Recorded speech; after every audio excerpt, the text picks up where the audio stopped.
ويم حوتب طبعاً إنبوها أحمد كوف مينتك كسوي هركس يمنتي سوق بريم حق هو ما وبن ما حدوي نتن يويو تي عاوي سبعة ونفر هرس السمنة تشيرو سوى نمبا مرسلوتي سابيكو سنفرو بنخوتب أمارو حياتي نجهر نجخرت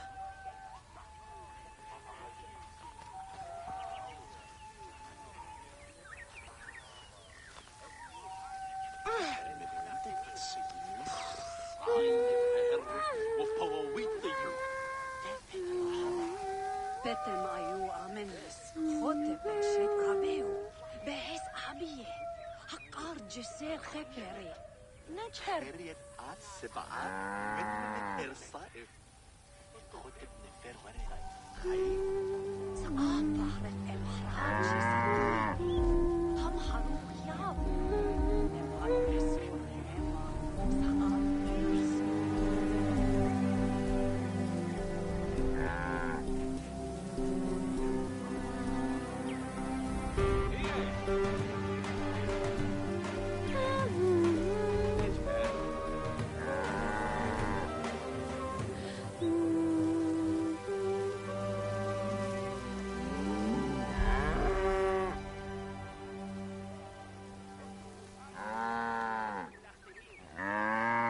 نية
بعد يا مريت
Welcome to Temples and Priests.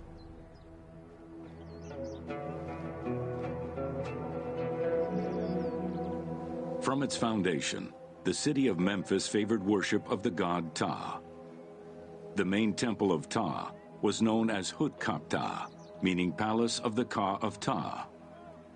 The name of the temple, translated into Greek as Aegyptos, would eventually evolve into the modern name Egypt.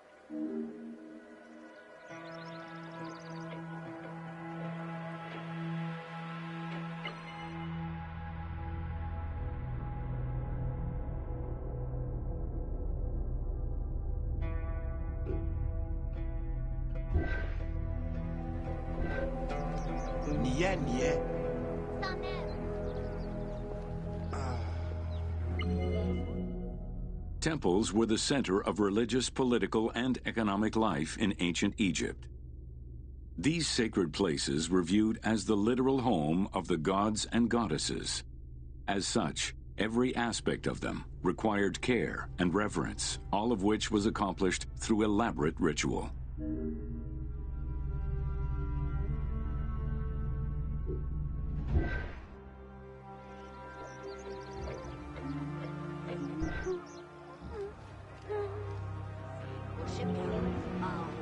Located in the center of Memphis, the Temple of Ptah was the most prominent and imposing building in the city. The long walkway leading toward the temple, known as the Dromos, was guarded by rows of sphinxes. The entire sacred area was designed to keep the statue of the god protected, deep within the sacred enclosures that surrounded it.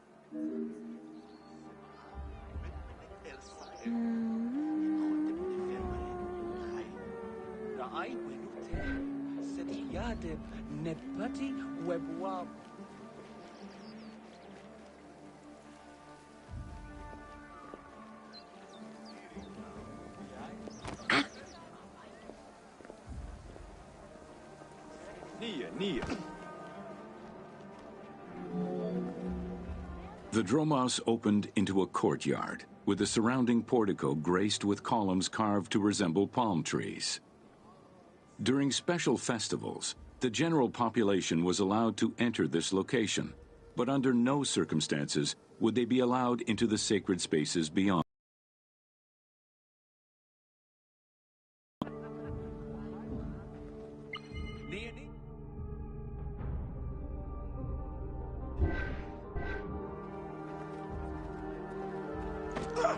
That's here.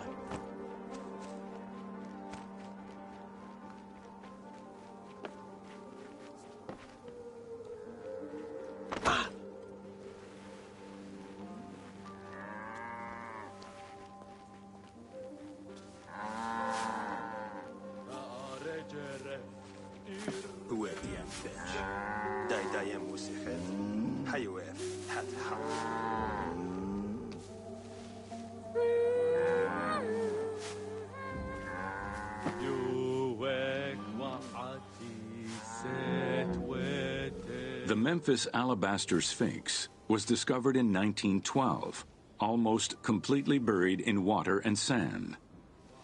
8 meters in height and weighing in at roughly 90 tons, it is still mounted on its original pedestal.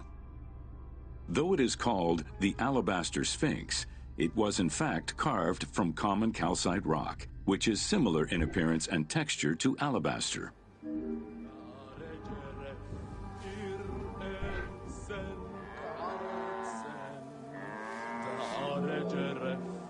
Erosion has destroyed the original engravings, making it difficult to determine when it was created. Egyptologists believe that its facial likeness resembles Amenhotep II, and so it could have been sculpted somewhere between 1700 and 1400 BCE. It is believed that this monument once stood outside of the Temple of Ptah and was integrated into subsequent extensions to the complex.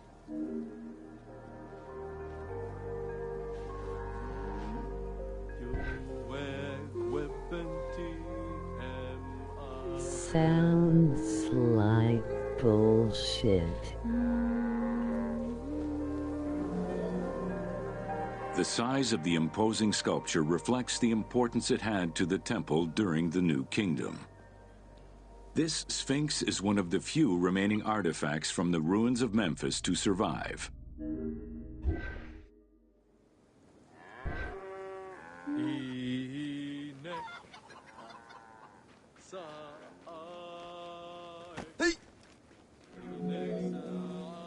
In Egyptian culture, some animals were associated with gods, while others were considered to be living gods. The Apis bull was believed to be a divine entity. The earliest mention of the Apis bull in ancient Egypt goes back as far as the first Egyptian dynasty.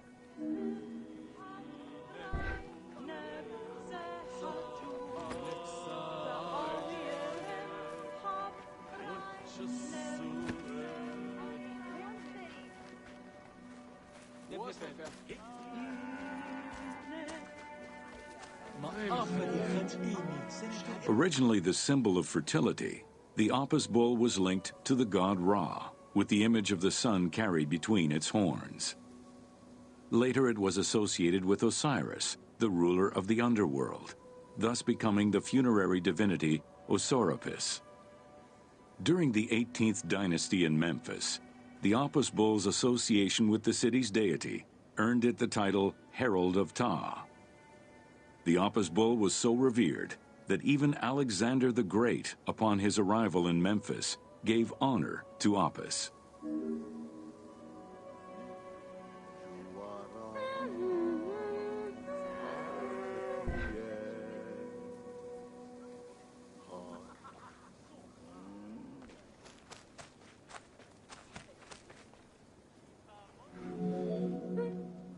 The Apis bull lived with its harem in a sacred barn located in an enclosure in the Temple of Ptah.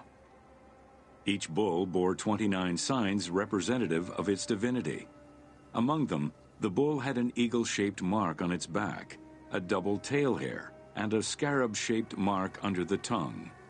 The signs were intended to correspond with the lunar cycle. After its death, Egyptians would search for its reincarnated form among the livestock.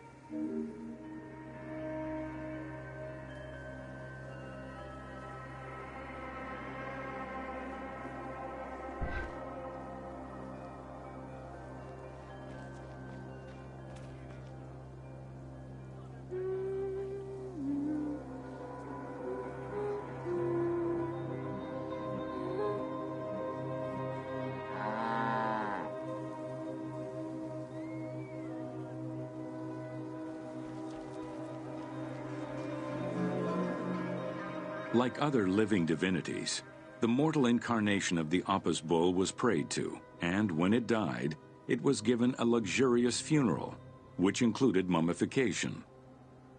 Until the reign of Ramses II, the Apis bulls were buried in individual graves in Saqqara. During the 26th dynasty, the bodies of the bulls were buried in enormous stone vats in the underground corridors of the Serapeum of Memphis.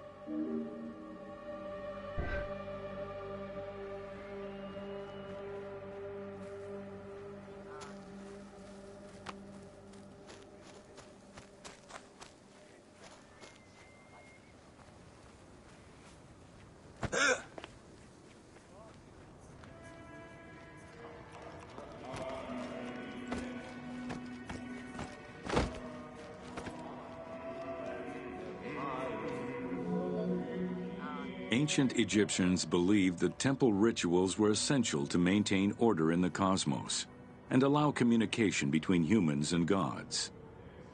The pharaoh was required to bring offerings as part of a twofold promise made to the gods: to remain a just ruler and to prevent chaos from entering Egypt.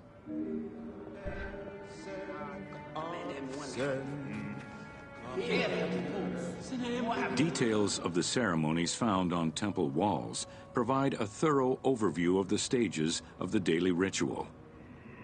Performed 3 times a day to mirror human mealtimes, each step of the highly symbolic ceremony was accompanied by specific recitations, many of which referred to mythical events.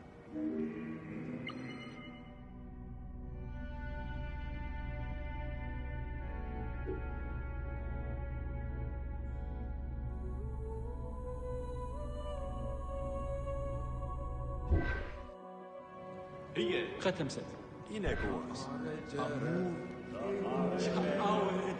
The high priest would first awaken the sleeping god with a chant. Then the seals of the shrine's doors were broken and the bolts drawn back. The act of swinging open the doors was a symbolic gesture where sight was granted to the deity. The priest would then bow and kiss the ground.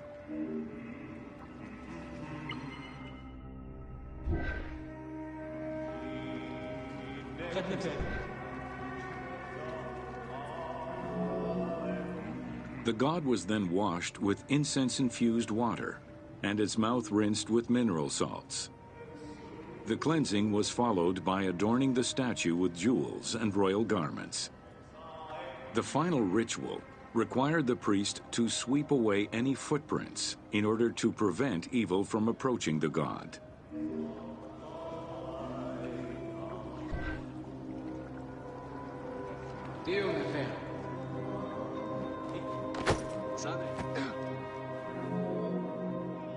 Heredity was the primary source of new recruits. Rarely was an outsider allowed this position. At the top of the temple hierarchy was the high priest.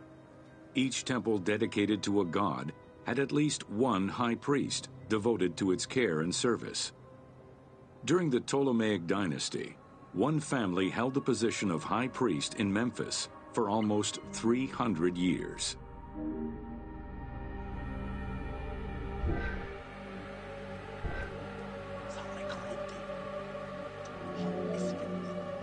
High priest candidates made their way up the ranks of the temple hierarchy.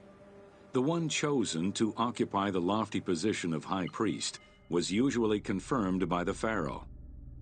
Several of the high priests were also important officials in the government. Families sharing the highest priesthood titles tended to make many alliances, thereby gaining more land and wealth. Shifting balances of power sometimes resulted in more or less open conflicts between the priesthood and the pharaohs.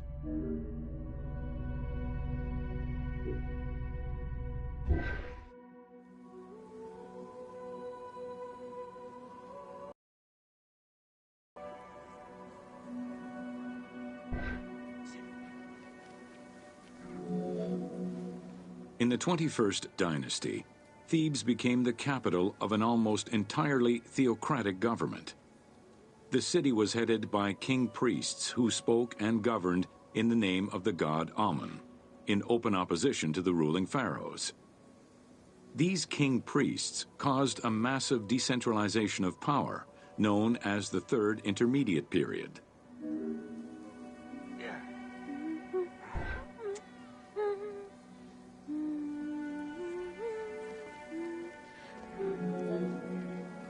The educational institution in ancient Egypt was known as the House of Life. Attended by the offspring of the elite and the clergy, it was a place tailored to the social status of its attendees. The earliest references to this type of institution date back to royal decrees of the Old Kingdom.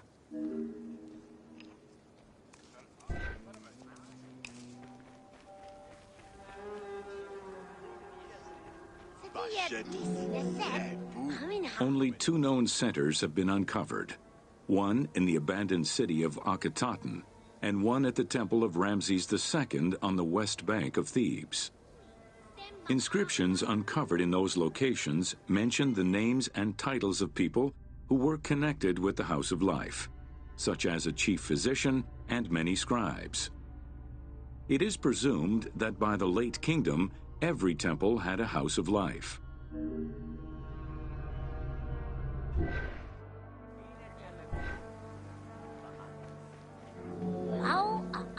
The House of Life offered training for the elite, destined for occupations such as astronomers, doctors, veterinarians, diplomats, architects, translators, or theologians.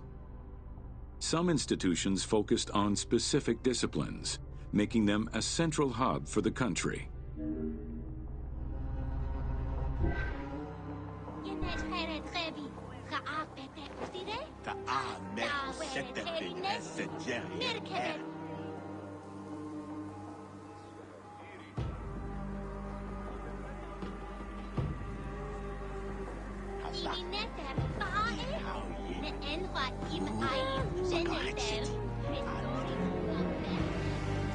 Not limited to instruction for young students, the House of Life was a source of reference for many scholars, with rooms dedicated to papyri of many disciplines.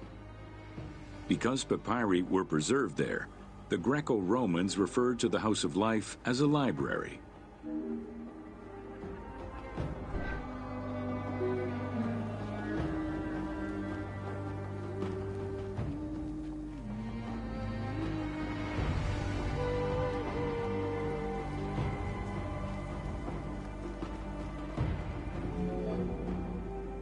Ancient Egyptian economy was based on an unequal system of redistribution of goods. The state of Egypt collected the crops, and the temples distributed them throughout the provinces. Since the only people capable of counting and ensuring a fair redistribution were the educated scribes, this meant that the temples played a pivotal role in this process.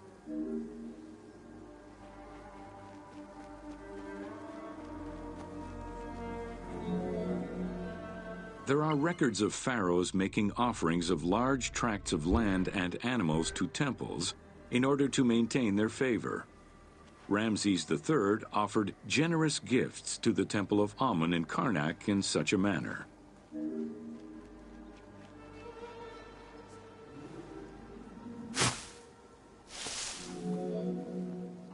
Palaces, warehouses, and granaries were built inside the temple compound to better control the redistribution of goods.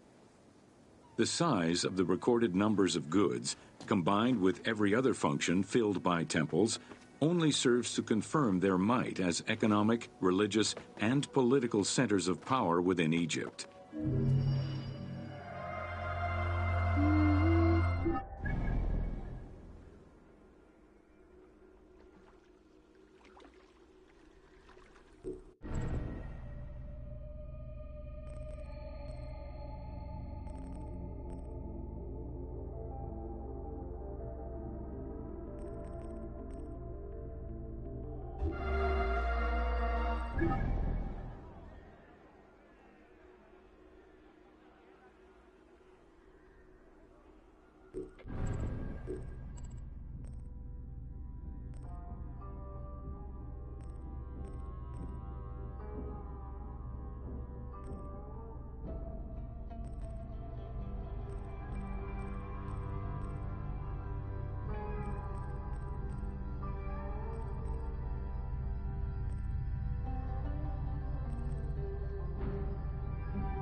Welcome to Building Ancient Egypt.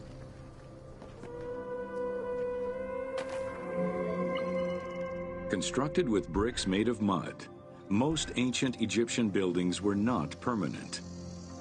Only religious temples and funerary monuments were meant to stand the ravages of time. For these very important structures, Egyptians used limestone, sandstone, and harder materials.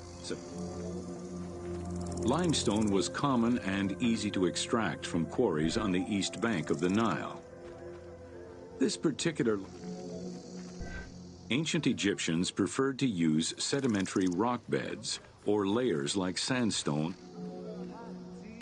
Workers would draw a large grid directly on the stone's surface, taking care to leave a space between the blocks. This allowed them to isolate the different blocks, create a trench that would make the extract rock, and bronze or copper tools for softer rocks such as limestone. Removing material between each block created a trench line. In some quarries, that trench was wide enough to accommodate a worker, who would then cut the block entirely on site. For harder rocks like granite, workers cut a series of holes and hammered wooden wedges into them. They then soaked the wood until it swelled and caused the rock to split.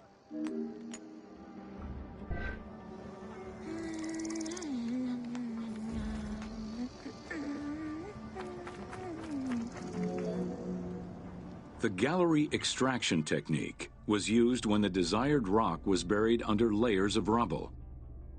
This method was often necessary in order to find the whiter and finer limestone required for a smoother finish. The first step was for the stoneworkers to create an access pit that would allow them to reach the desired wall of stone. Once a wall of quality stone was exposed, workers could then cut out smaller blocks. This pit required a descending platform. Designed like a stairway, it allowed them to free multiple galleries of blocks.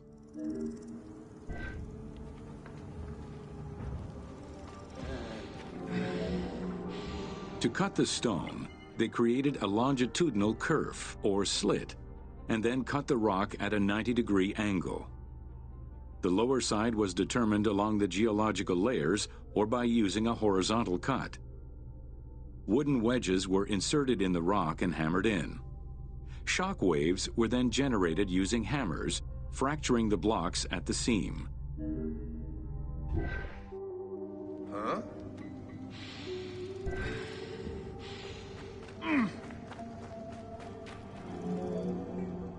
To maintain the stability of these mining pits over the course of quarrying, workers would leave support sections of unexcavated rock.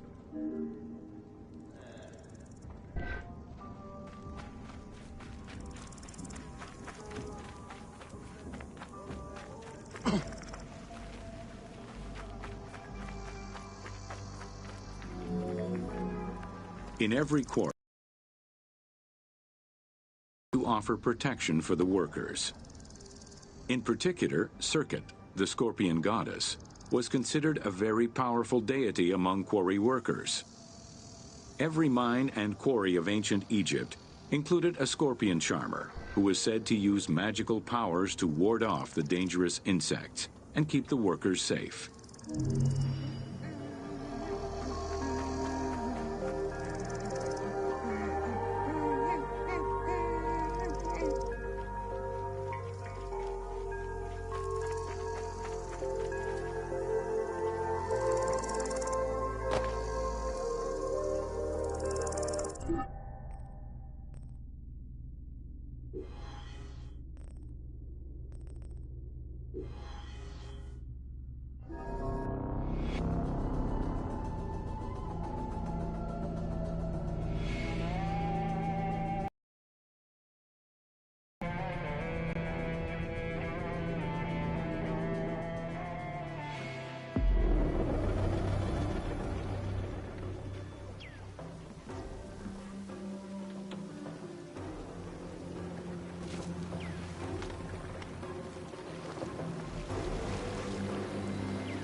Welcome to Workers and Transport.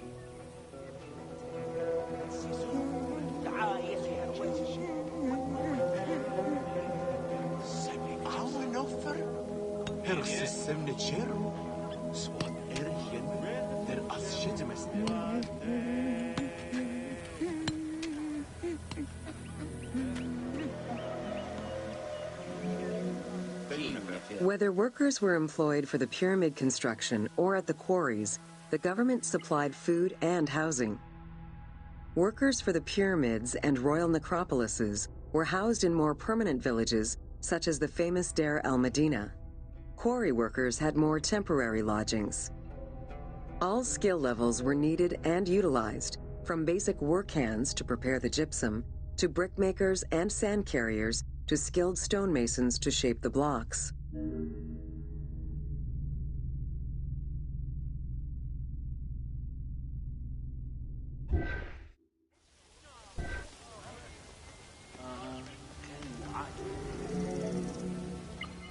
Skilled architects and engineers were employed year-round, while support labor were often farmers who worked on the quarries or construction during the Nile's flood season. The basic laborers were hardworking and versatile. Many may have been farmers who joined the construction during the off-season. Hieroglyphs found in the work villages listed assigned job titles.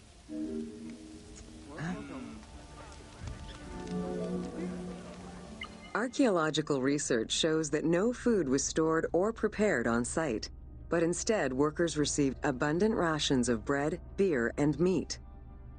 These rations were taken care of by an administration outside the village. Medical treatment was also available for those who were injured.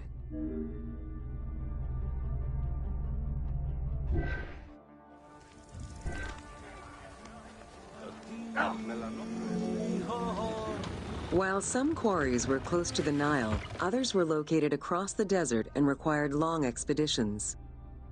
These expeditions were sanctioned by the state. They involved complex logistics and required many participants. Transporting a block by land meant that workers had to overcome the weight and friction of the load. To solve this, they first dug a track in the ground. This path was sometimes reinforced with rails upon which a sled, used to ferry the blocks, would be pulled.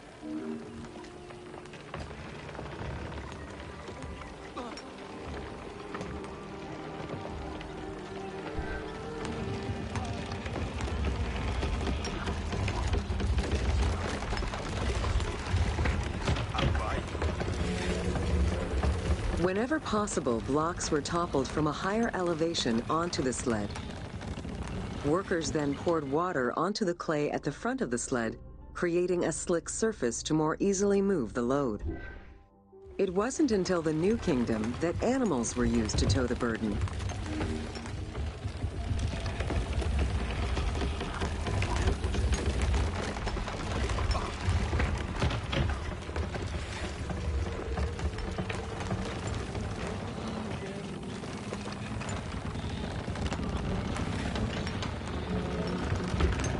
During flood season, the Nile was at its largest and deepest, which allowed the transportation of the heaviest and biggest loads. Quarries close to the river had troughs dug out to deliver the stones to the shoreline. Harbors and wharfs situated at the river's edge allowed the transfer of materials and supplies. Harbor warehouses accommodated additional stocks of stone so that they were available for the winter sailing season.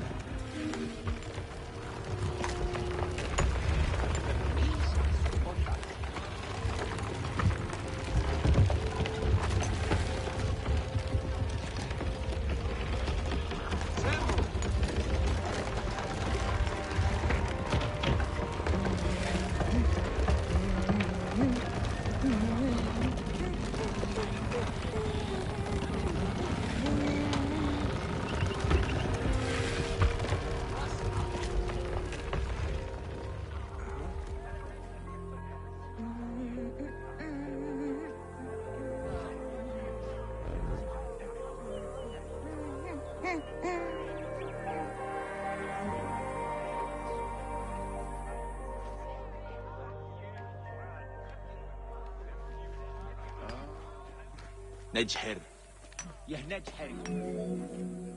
The Uwadi al-Jarf papyri detail a limestone lode intended for the Khufu pyramid that weighed in at 70 to 80 tons, or 30 blocks.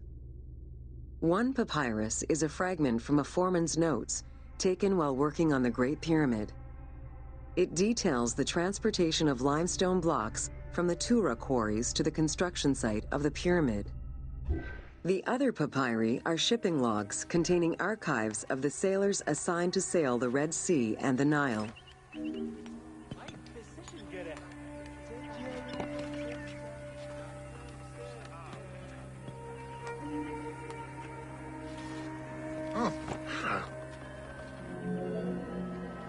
Stone cargo generally weighed 15 tons per boat, amounting to roughly 6 or 7 blocks per trip.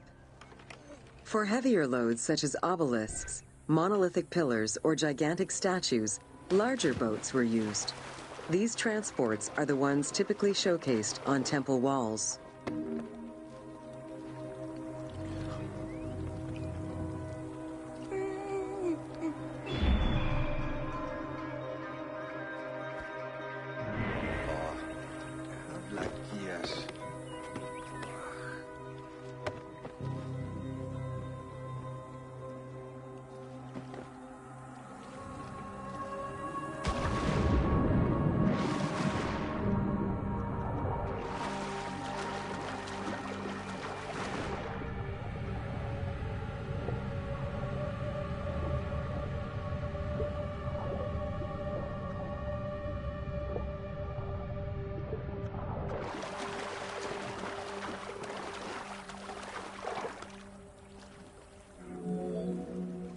River transportation was the most efficient way to ferry stone blocks between the quarry and the construction site.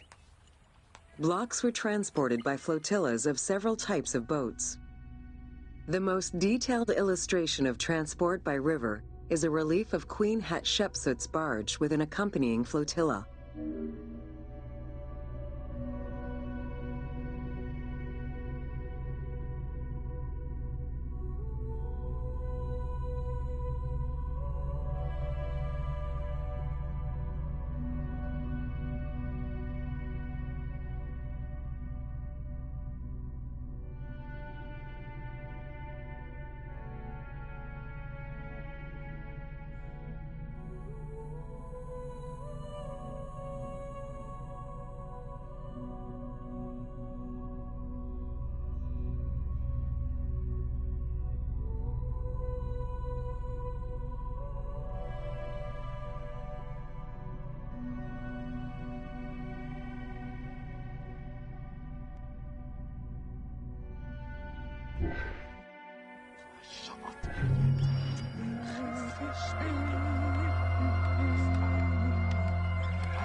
Welcome to Agriculture and Seasons.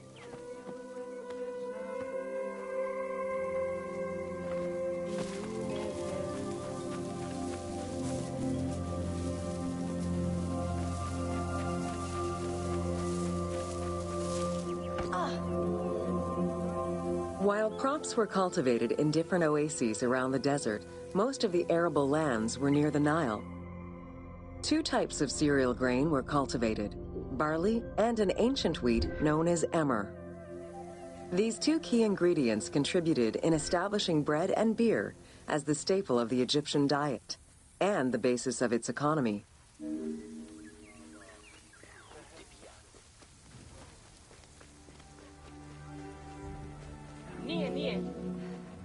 The Ptolemaic era created an agricultural revolution with the introduction of advanced agricultural techniques and new grain types such as rice, durum wheat, and pearl millet.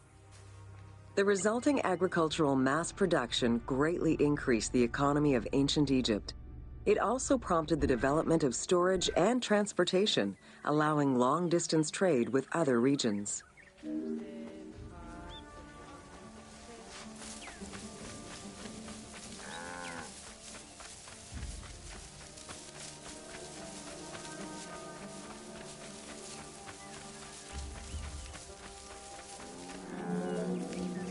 Both bread and beer rations were part of a system of barter payment. The state used those goods to pay wages for those who worked in the quarries and at the construction sites. Beer was so important to ancient Egyptians, they had a goddess of beer brewing, Tenenet. Tenenet is seen in many paintings and sculptures with beer, and women are depicted as the primary beer makers.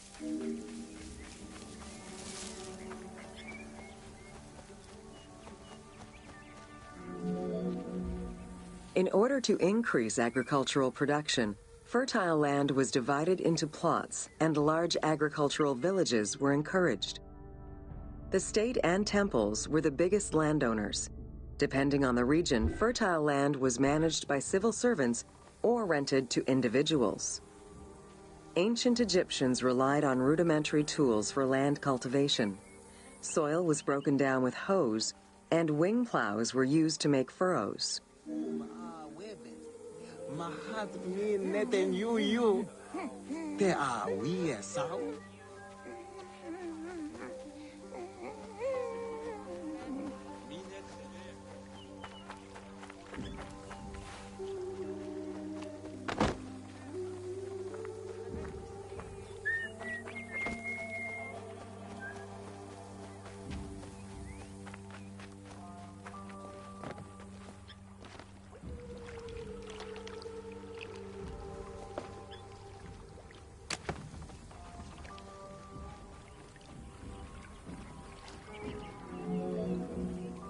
The three seasons known as Akhet, Peret, and Shemu corresponded to a specific phase of the agricultural process and the river's natural changes. Akhet was the time of the flood, beginning with the appearance of the star Sirius in July. Peret was the time when lands were cultivated, plowed, and sown. This fell between October and November. Shemu ran from May to September and was when harvesting and taxation began.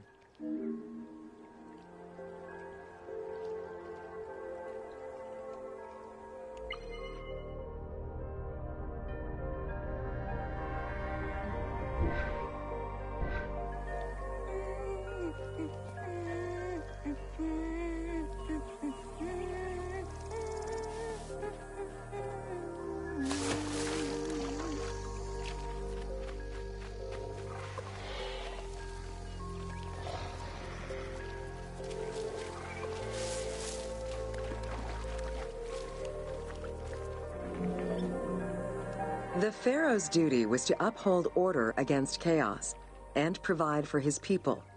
Priests and local governors also wanted to appear as protectors of the people. However, any variation in the Nile's seasons could cause water shortages. This had devastating consequences on wheat and barley crops. The pharaoh, administrators, and priests knew they needed to demonstrate their ability to prevent such a catastrophe from happening. And so they invented the story, which would be inscribed upon the famine stela.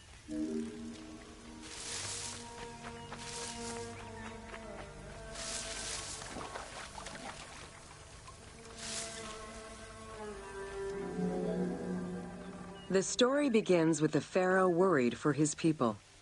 The Nile hasn't flooded in years, and his people are starving. In search of the origins of the flooding, Djoser seeks out Khnum, the protector god of the region and the source of the drought. Djoser gives the god offerings and orders his priests to restore the Temple of Khnum. These offerings please the god, and the floods are restored. This story was intended to highlight the importance of the deity in everyone's daily lives, while also demonstrating the crucial role that the priests and the king played in feeding and protecting the people of Egypt.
Welcome to Ancient Egyptian Cultivation.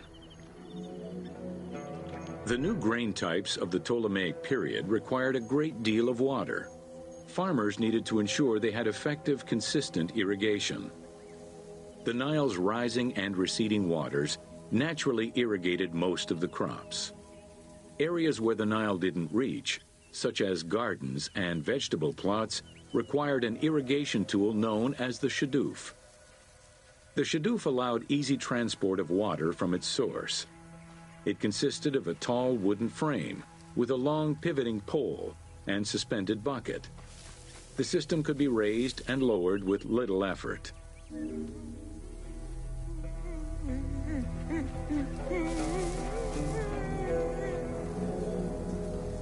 Later, a sakya, or water wheel, was invented. The sakya needed animals to turn the wheel, which rotated buckets through the water. It drew the water to an elevation of 3.5 meters and enabled a great deal of control over the irrigation process. This improvement supplied larger areas and thus resulted in larger harvests.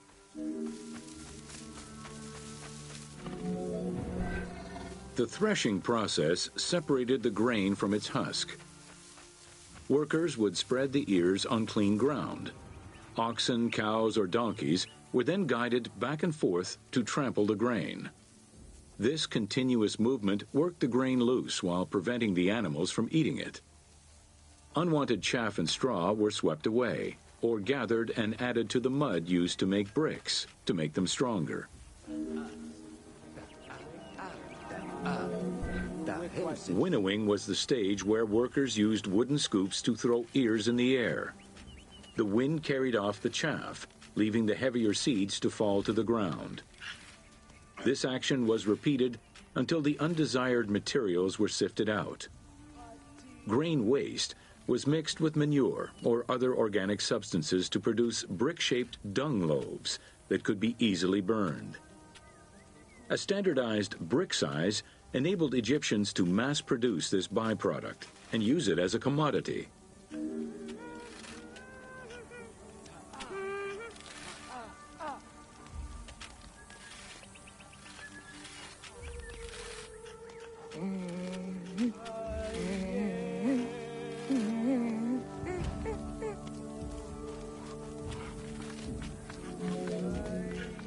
Transporting large amounts of grain required ships equipped to carry heavy loads.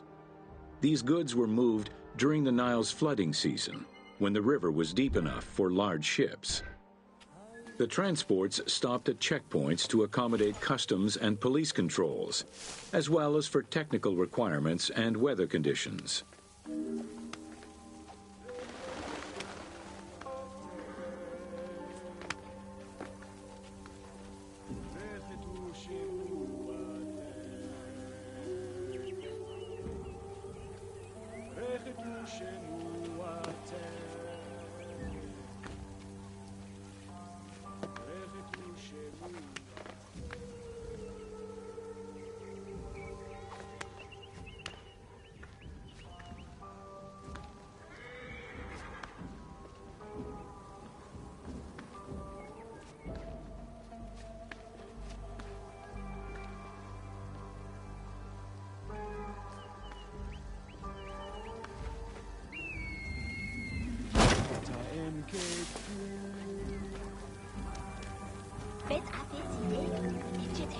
Having reached Alexandria's inner harbor, the wheat was unloaded under the supervision of a civil servant in charge of wheat management.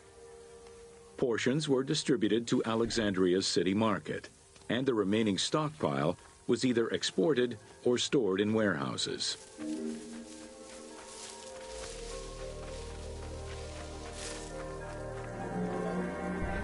Grain storage facilities were located across all of Egypt. Temples and institutions had large silos, while when the grain was... The sieves used by ancient Egyptians were unable to filter out sand and stones. Grit often passed into the flour, causing long-term tooth abrasions among all classes of Egyptians.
Oh.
You can use a mount to cover long distances quickly.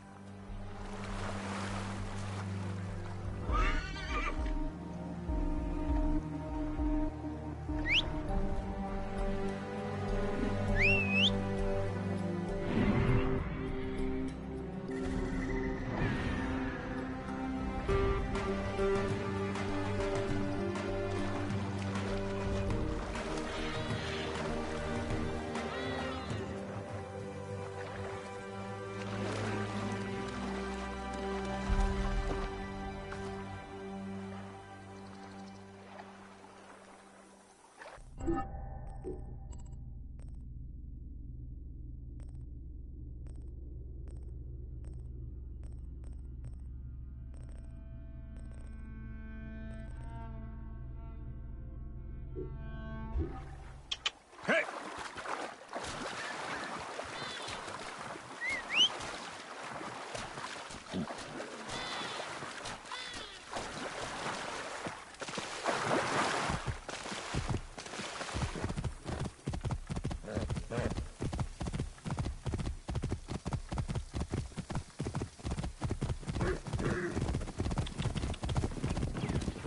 Oh!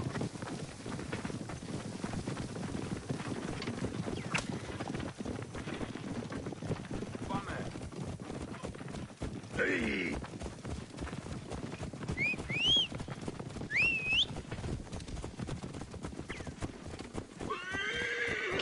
Whoop! Bummer!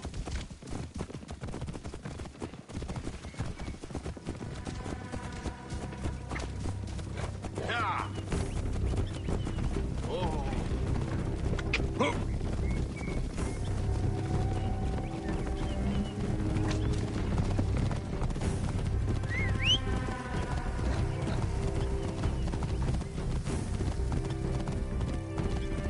Go!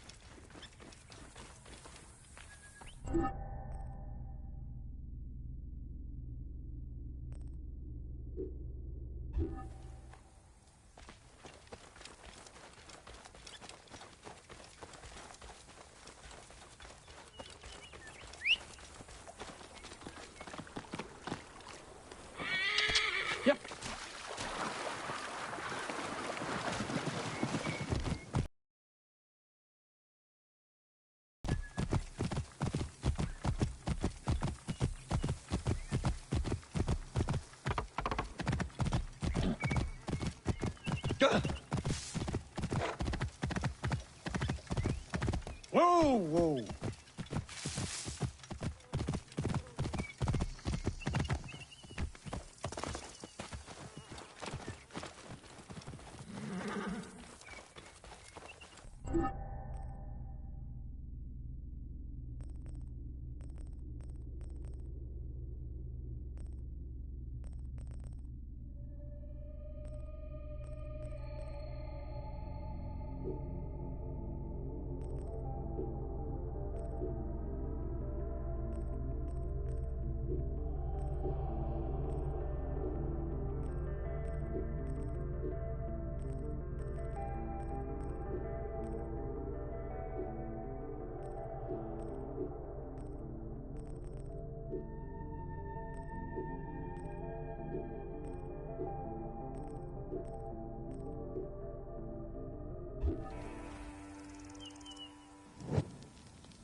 أخد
هالس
Welcome to Domesticated Animals of Ancient Egypt.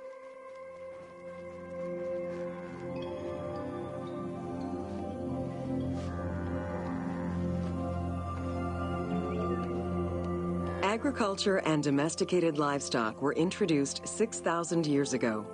Archaeologists have found traces of cattle, donkeys, pigs, and dogs. Dromedary are thought to have been introduced during the Persian invasion.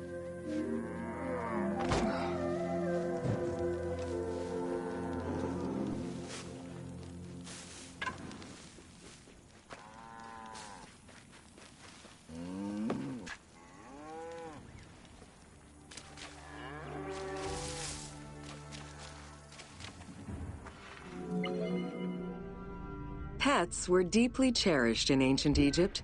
Many illustrations of children often include a pet in the depiction.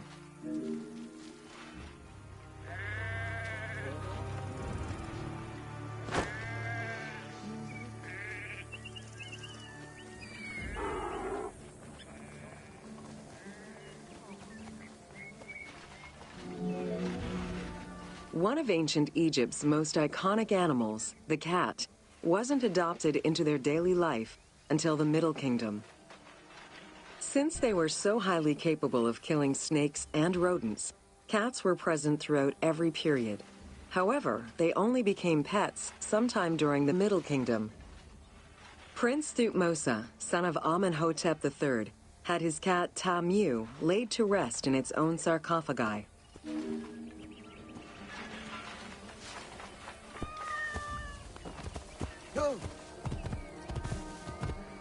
Iano, Sin.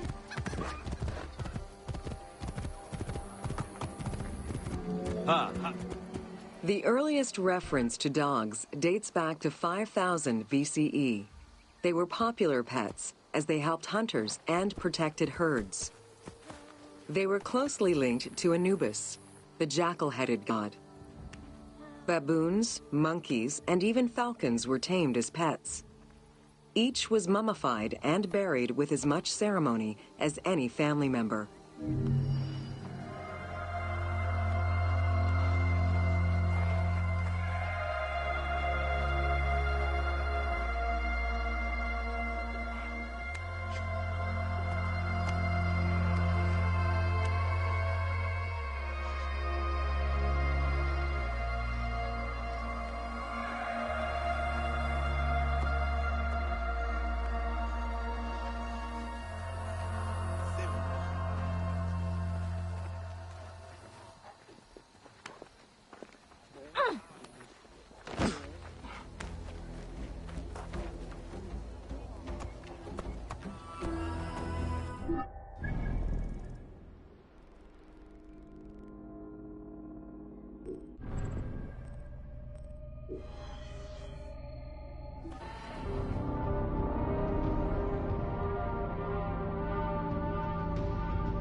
Welcome to Ancient Egyptian Medicine. Evidence of advanced medical procedures have been found on mummies, and ancient Egyptians left detailed medical writings from diagnosis to follow-up treatment. One of the oldest known surgical studies is the Edwin Smith Papyrus. It's one of the first documents in history that notes an association between the integrity of the brain and cognitive functions, including cases of ocular complications and paralysis following head trauma. Vinegar-treated marble stone from Memphis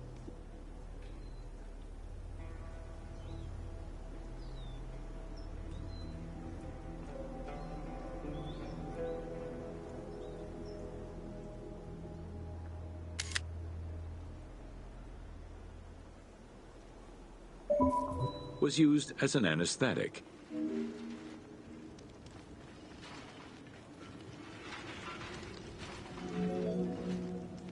Another similar document The Ebers Medical Papyrus is over 20 meters long and 30 centimeters wide. It details treatments of 48 surgical cases and contains 877 paragraphs describing various diseases. Alongside accurate and factual scientific approaches, the papyrus has more than 700 magic formulas and incantations to ward off demons and disease. This demonstrates how ancient Egyptians believed in a harmonious balance between religion and science. Remedies were considered as medicine and carried by doctors and priests. Village doctors often had another job alongside their medical duties and the preparation of medicines. A cure for blindness was made of fermented honey, ochre, and coal. The science behind it was that honey functioned as an antiseptic and antibacterial, while ochre would reduce the swelling. All of their knowledge did not always suffice. Ramses II died of an infection caused by an abscessed tooth.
Κόποπας παρά του ιδίου, ίσο θαλμονίδιο κατασχέθηση.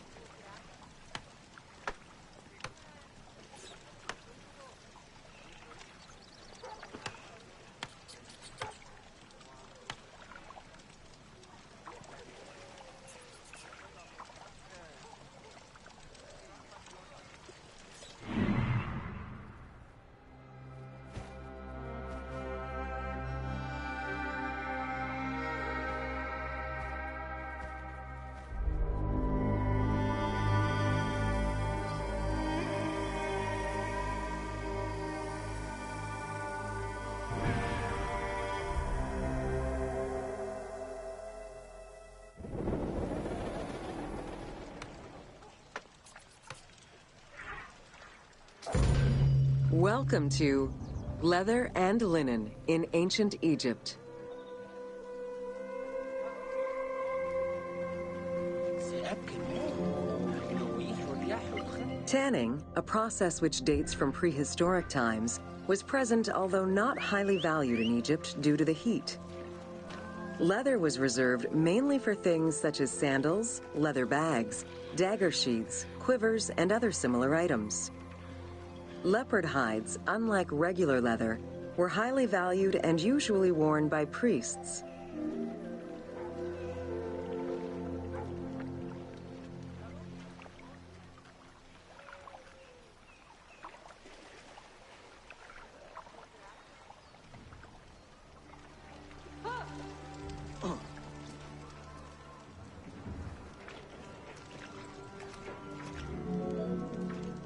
Valued for its coolness and freshness in hot weather, linen was the fiber most commonly used for fabrics and textiles. It was produced from flax, which was plentiful in Egypt. Fibers were usually dyed before weaving. While color was used in the production of textiles, dyes weren't commonly used for clothing, and most Egyptians wore white. The color represented spiritual purity, a goal to reach for every day of one's mortal life.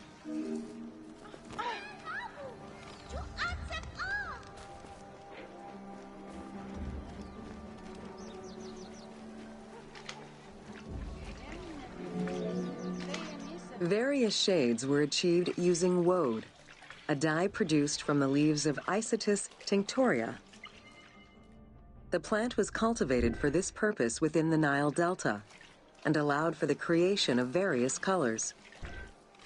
For example, different maceration times of the leaves would result in colors ranging from red to green, while adding in limestone shifted it to blue. During the Greco-Roman period, other ingredients were found, resulting in a wider range of colors.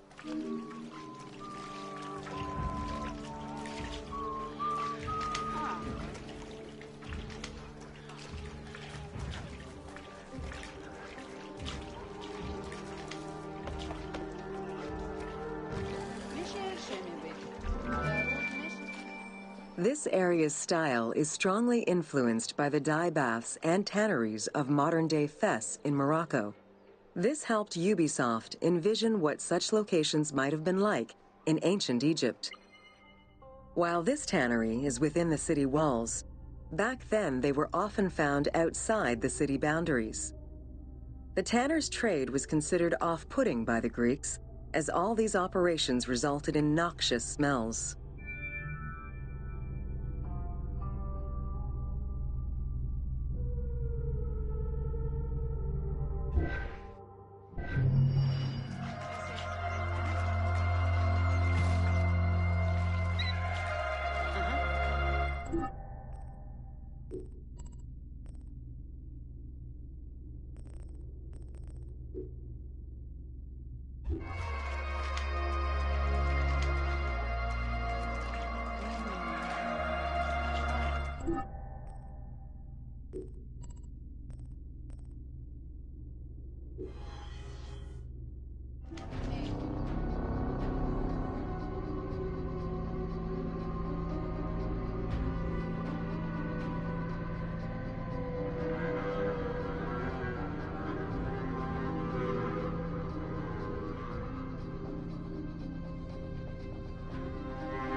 Welcome to Ancient Egyptian Fashions.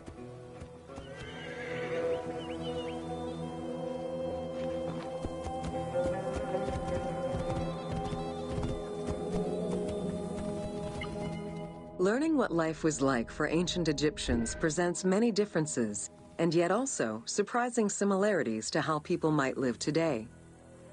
Understanding the daily lives of regular citizens so many thousands of years ago is ultimately what connects us as human beings. Jewelry was a popular item among ancient Egyptians of all social standing. Both men and women wore earrings, rings, and bracelets. Status determined how much jewelry a person wore and what it was made of. Common folk wore pearl necklaces, simple bracelets, and leather bangles. Brightly colored earthenware and glass paste were a favorite enhancement.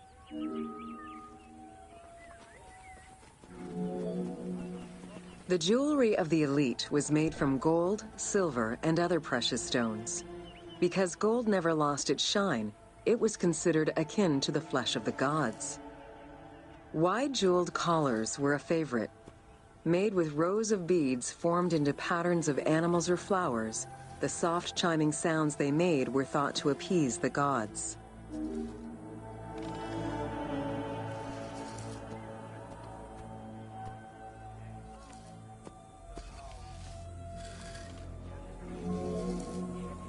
Though idealized, tomb paintings are a catalog of the changing fashions of ancient Egypt from the Old to the New Kingdom. Egyptians took appearance and cleanliness very seriously and were diligent about their fashion, hair, and jewelry as well as their grooming habits.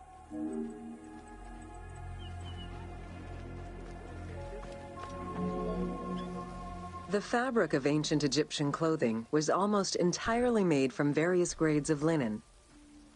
Linen was commonly white, draped over the body, and cinched at the waist, though some garments were sewn or tailored. Wealthy men wore long tunics, loincloths, or kilts, while poor men only wore loincloths. Women wore long dresses, with differences residing in the quality of the fabric, depending on social status. Egyptians commonly went barefoot, but could also wear sandals made from papyrus fiber or leather.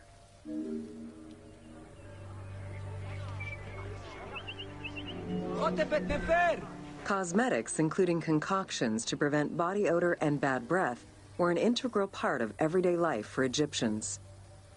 Used by both men and women, cosmetics were used as moisturizing ointments and sun protection as much as for beautification. Red ochre, a natural clay, was the most readily available cosmetic to tint lips and cheeks. Henna was used on nails and lips, and as hair coloring. It was also favored by richer women to decorate their palms and the soles of their feet.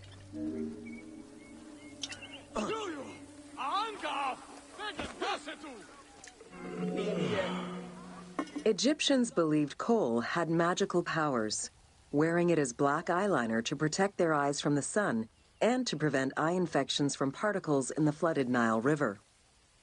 A special green kohl, made from ground malachite, was worn for ceremonies and religious rituals.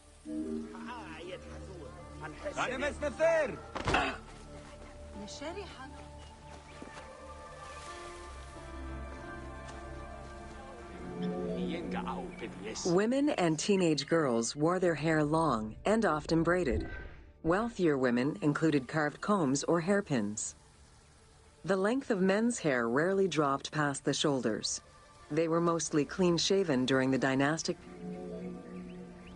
Wigs were very popular, used for special occasions or to conceal gray hair or baldness.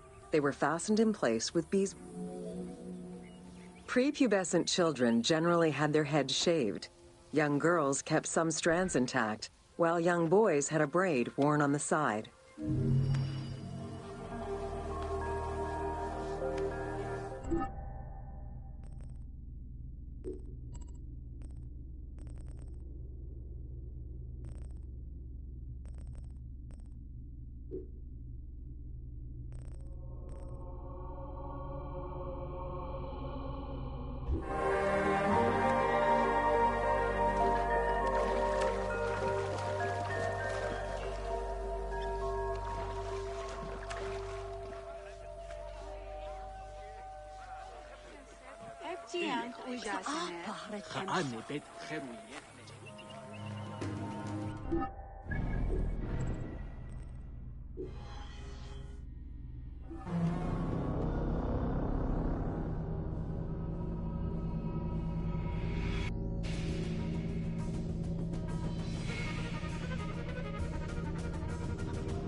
Welcome to Artisans of Ancient Egypt.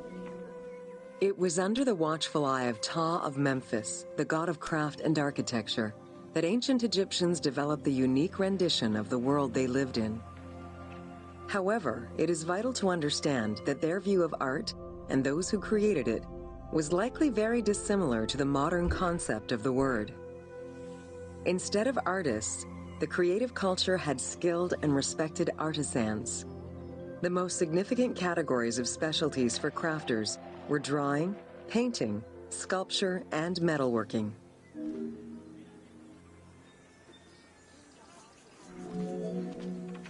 Ancient Egyptian craftspeople created both art and a wide variety of mundane, everyday tools. Every item created had a specific purpose and was produced by anonymous artisans who worked alone or with a team. Most crafts, such as pottery and metalworking, were utilized for everyday items. Luxury goods and artwork illustrations served temple rituals and were not meant for public display.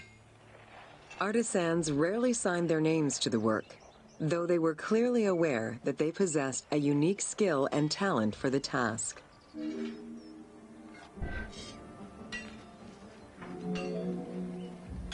Art, in all its forms, has offered not only a practical insight into the way ancient Egyptians lived, but in how they viewed the world and their place in it.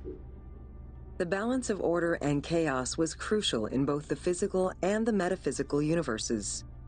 As a result, their art appears to follow a strict set of stylistic conventions that supported this worldview. From households and palaces to temples and tombs, pottery, papyrus, and textile items were essential to the everyday life of ancient Egyptians.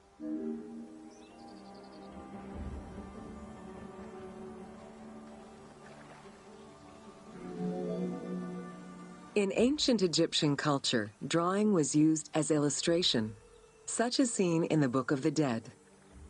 It was also the first step in the creation of a relief, painting, or statue. Two-dimensional representations were concerned with order and form, and were intended to honor gods and promote the transition of the soul to the afterlife.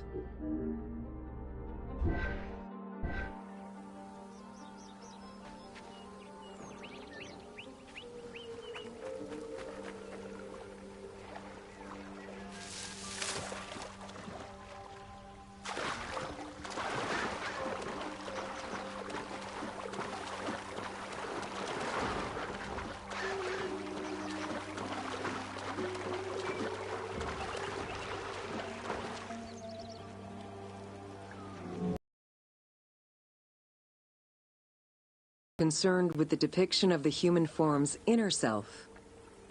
As such, artistic representations were not concerned with realism, but rather with idealized youth and perfectly harmonious visuals.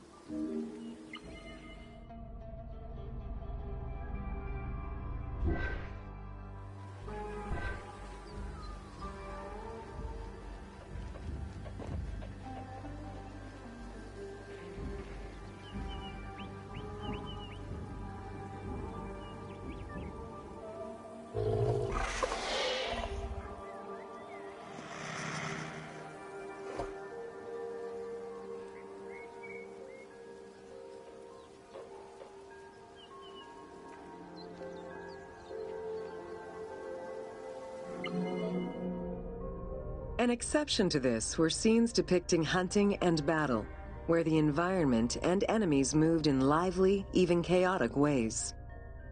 Animals and foes were depicted piled up, as if describing chaos, with Egyptians standing in solemn, disciplined poses, bringing order to the scene.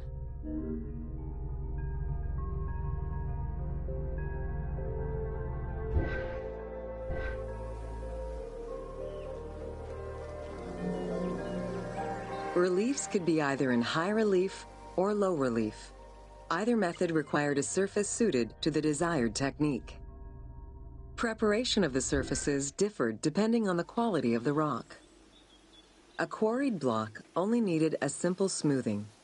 Rough-cut rock monuments, such as those found in tombs, required more work. Often the surface was coated in plaster before being sculpted.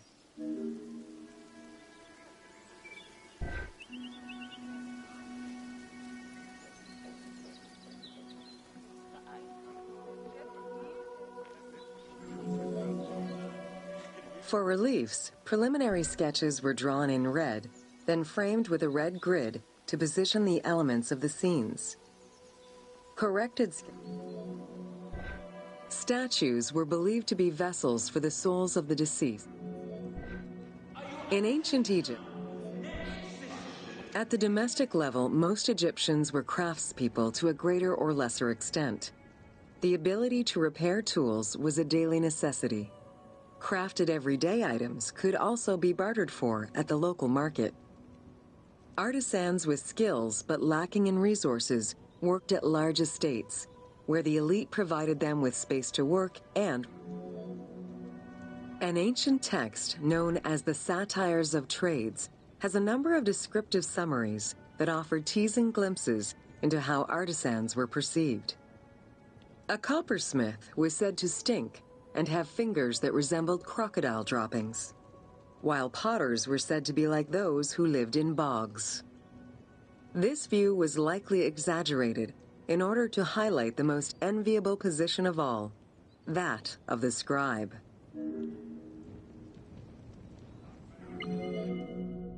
Located near the Valley of the Kings, Deir al-Medina was a settlement created by order of the king to honor the most skilled artisans. Its name translates as the Monastery of the City. Allocated a house on the initiative of the king, these craftsfolk were regarded with respect. Archaeologists believe the site was home to skilled and respected artisans for over 400 years.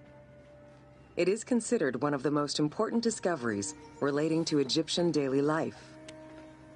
While much of the focus of Egyptian archaeology was on its kings and queens, it wasn't until the excavation of Deir al-Medina that Egyptologists were given a valuable window into the community life of ancient Egyptian artisans.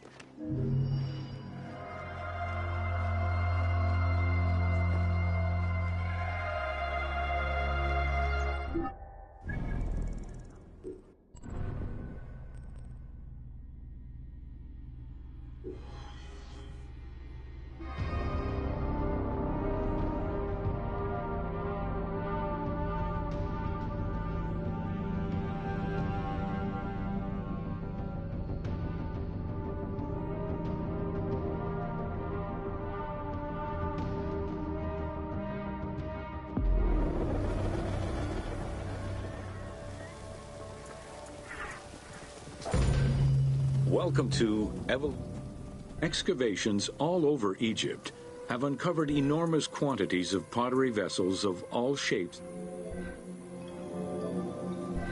Early pots were made.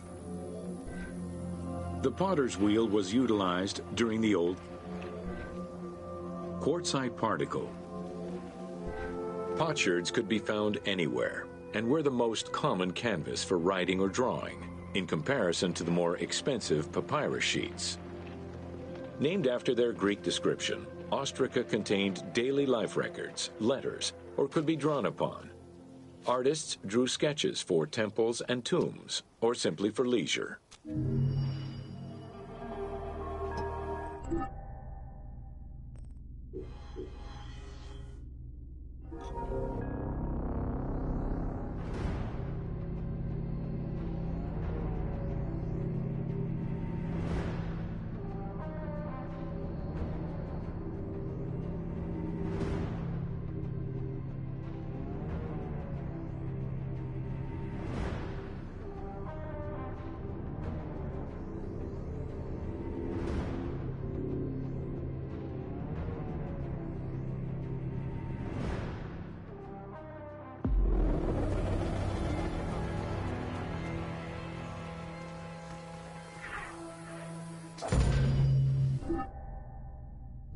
Welcome to the Egyptian.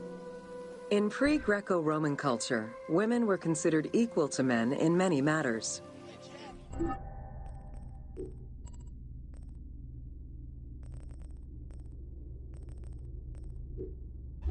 They owned property, testified in court, could divorce and inherit.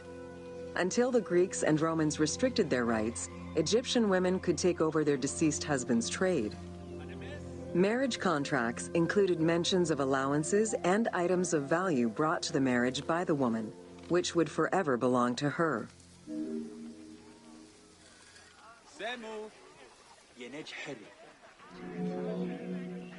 Certain professions were open only to women, such as weaving or professional mourning, while others were available to both genders, including working as servants for the rich households. Social status did have an impact, though. The higher in status, the easier it was to obtain education. Homes were generally composed of 3 rooms. First, there was the entrance, furnished with a small bench of brick, probably intended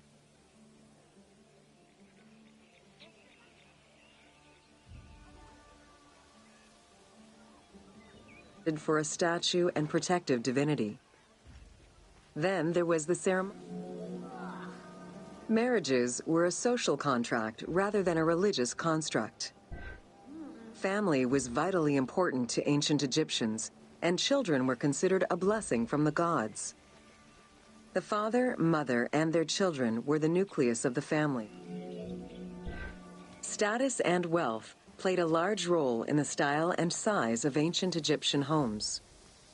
Commoners' houses were built with town officials, and the rich lived in mansions with numerous rooms that were luxuriously decorated.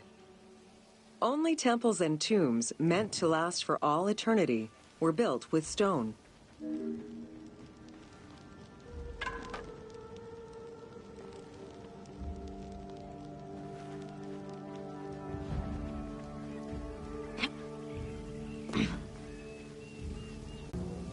Funeral stone. Encircling this person would then be a spouse, parents, and children, possibly even siblings. These stones were so structured because there were no surnames in ancient Egyptian culture. Parents and children were a sort of family tree, which allowed for the identification of the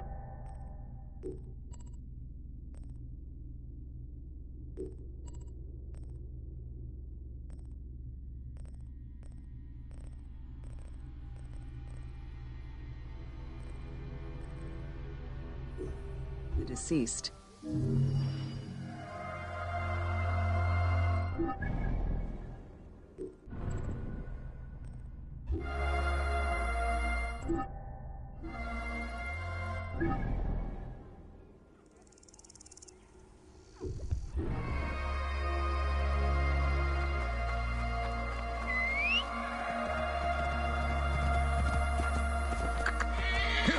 Hey!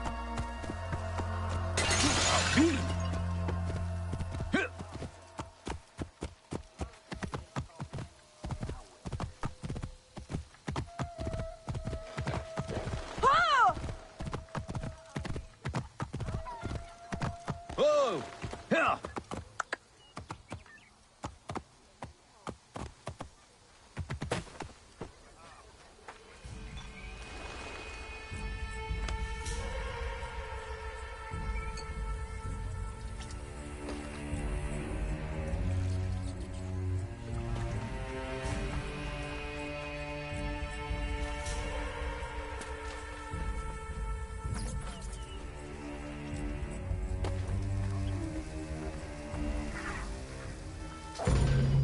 Welcome to Bread and Beer.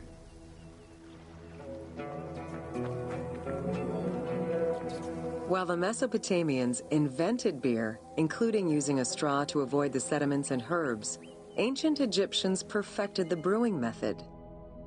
Egyptian beer's quality was determined by alcohol strength, color, and flavor. During the Pharaonic era, beer was the most commonly used and important alcoholic beverage. The state and temples used it, along with bread, as payment to workers, and it was included on the lists of food offerings to the gods and the deceased.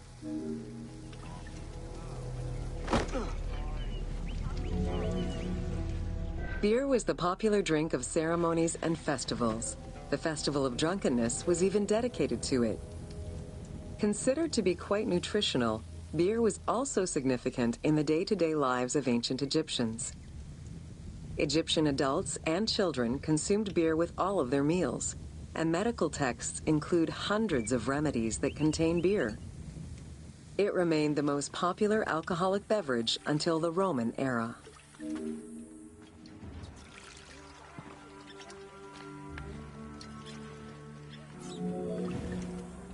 Recipes for beer varied over time and depended on the quality of the materials. Bakers and brewers typically worked alongside one another at the same workshop or house. Many families often produced the quantity appropriate to their own consumption, with better quality beers produced for festivals and other special occasions. Once baked, bread would be crumbled into the brew to start the fermentation process. Adding grain enzymes would break down the starches, turning them into sugar and creating a thick mash. Once ready, the bread and grain mixture was compressed and then strained through a sieve with water into the mix of malt beer. Once fermented, the beer mash was transferred to large containers and again compressed by foot or with pestles.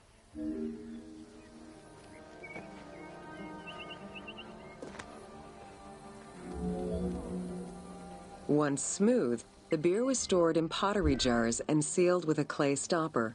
It probably couldn't be kept for long and likely had a thick, pasty appearance and texture.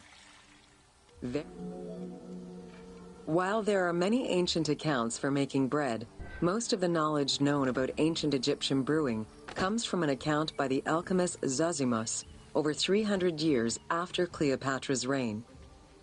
More recently, Dr. Delwyn Samuel, an archaeobotanist, has proposed alternate antique techniques to brew beer.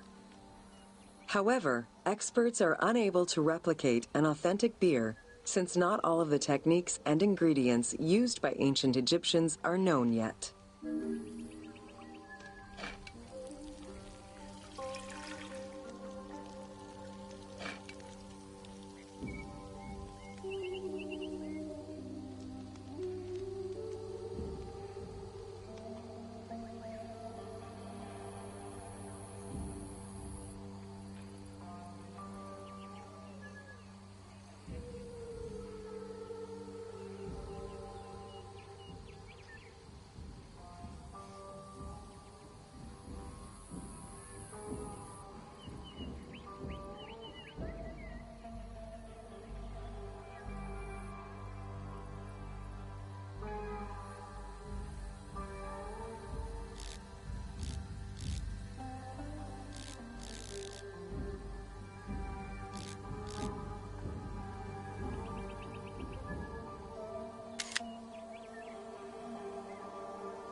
Food was prepared on the floor until the Middle Kingdom, when cooking benches were introduced. The introduction of durum wheat improved bread quality, meaning that the upper and middle classes ate better. The poor, dough was kneaded by hand or foot. Ancient Egyptians always had to fight off the omnipresent sand particles that were blown towards them. Despite their best efforts, sand regularly made its way into their food. Additionally, particles from the grain-grinding stone tools and ovens they used also contributed.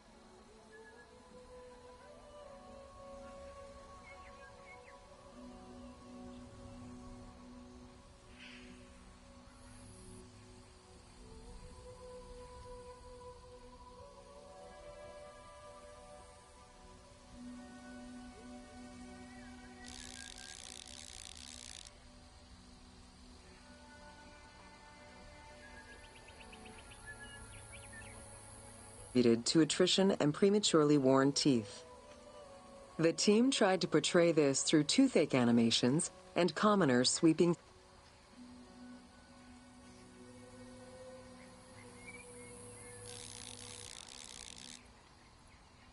sand off.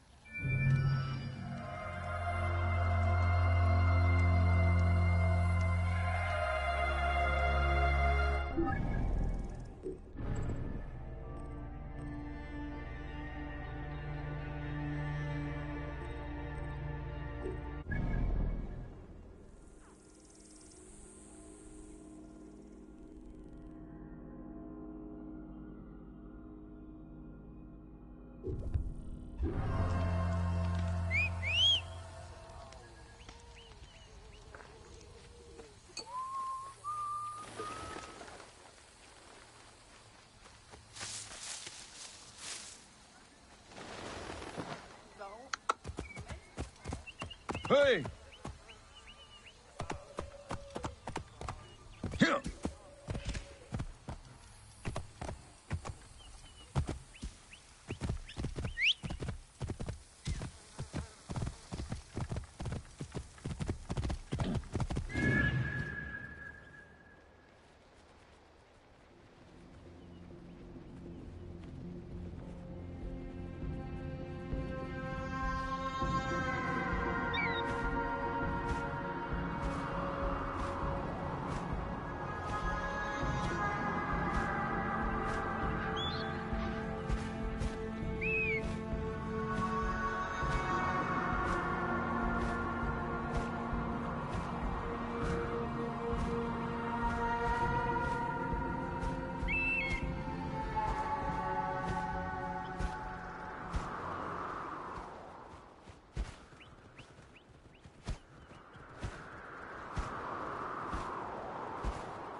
Welcome to Wine in Ancient Egypt.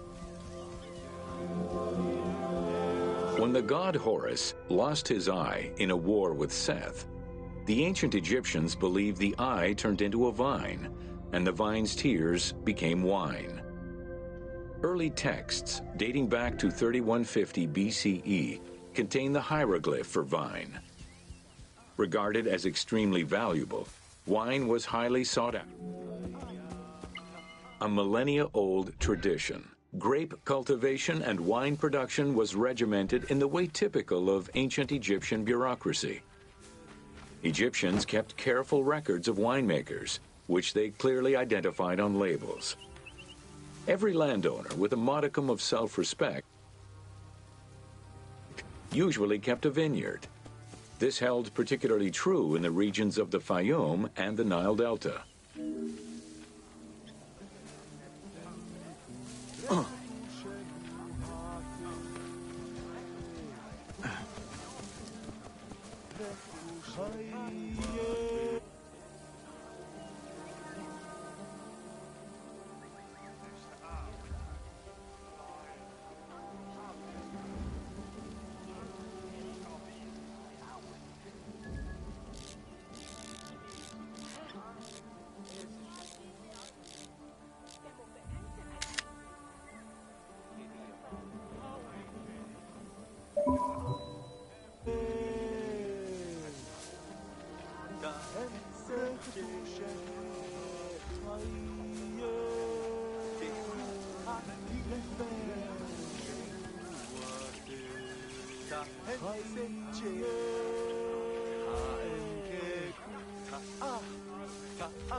C'ero.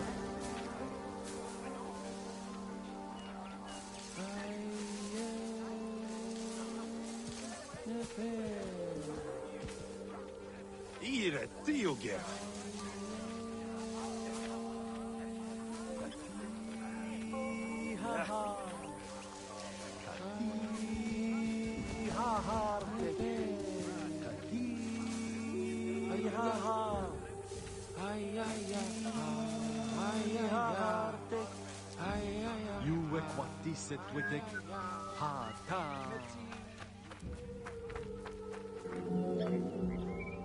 Documentation shows that only certain craftsfolk were allowed to provide the containers required to store and transport wine. That and rigorous quality control checks established for every step of wine production shows that ancient Egyptians knew that the quality and longevity of wine could easily be affected by any number of variables, which they paid careful attention to. Yeah.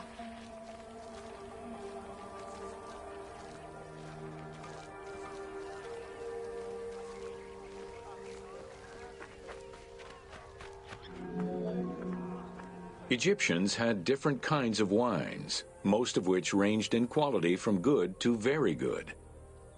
The sweet shadeh, to which honey had been added. The soft nejem, obtained by drying the grapes in the sun. The ma, reserved for religious ceremonies. And finally there was the peor, the mediocre rated wine, resulting from the second pressing of grapes and reserved for a less discerning palate.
فتحني خالد أتيوا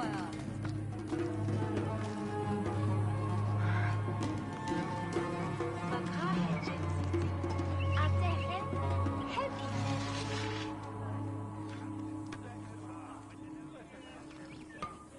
خروسن عاس وير اريا غاو سجن باق ار هبني خمت دل هاكس Foul. هم ار حسب باق يمرد خاوي نبسح من ويرتي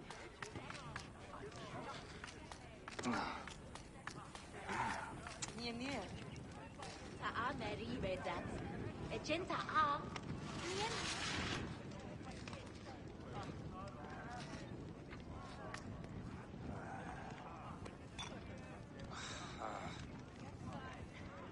سابق مخرج ستيبي أو إيابو لحبة مسور خمة ساعات يرسو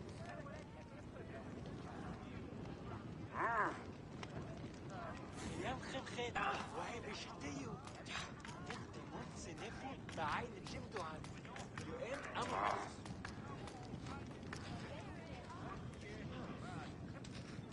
Panasenya empe, dewa putih. Dua hati senegir. You flamen bitch.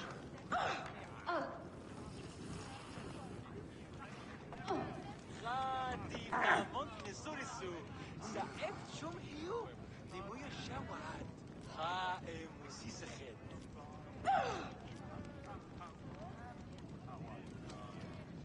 Arti famont basri السوق.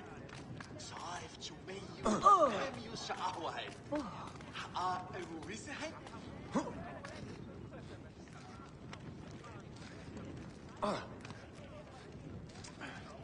بنس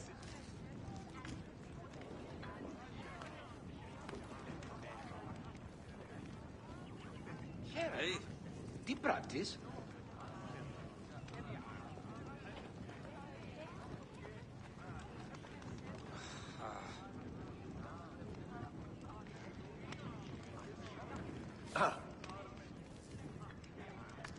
سمو Χαίρουσα η δούσασε. Hey,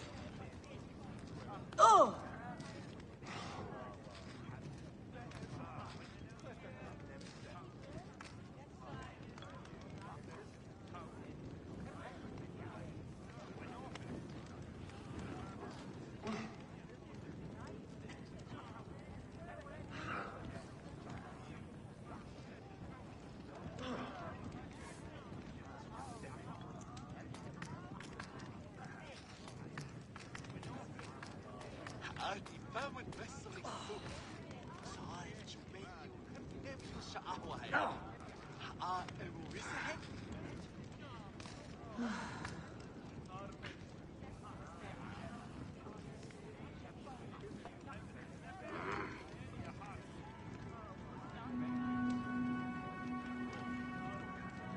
خلفوا بدي خنس بخرل أي سنة نهز ساعدني هم حط بنفرورة. يربيتي لأنه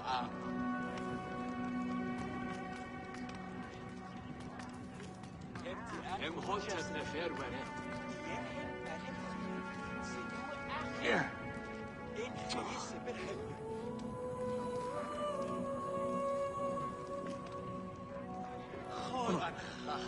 أخوي جسد نسري إن خأر إيبي كعاج متهمون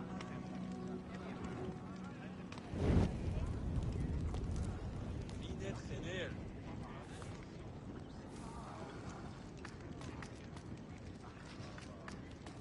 سابق إن خرج جسد إيبي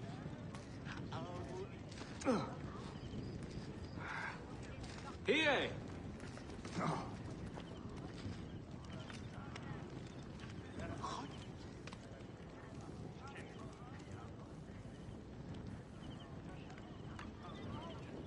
سنية أبوتي دواو حد إيبسد سنجر يفنى من بيج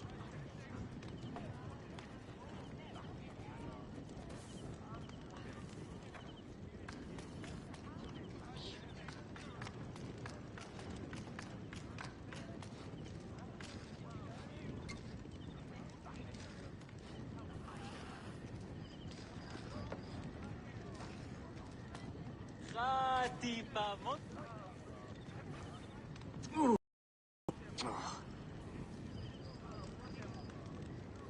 ارتفاع المسر السوء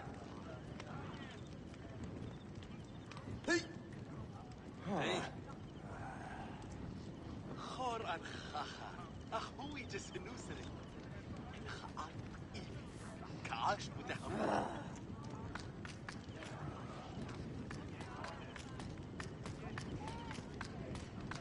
أب كمار هي خورية إنك قوسة. كتفي نية نتشرت آخرو باشون سكير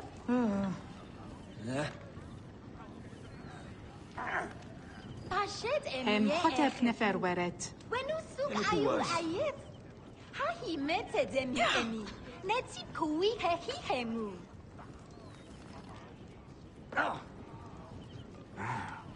نيين قاو بديسة سينن افحنا خمت هني خاردتي ويات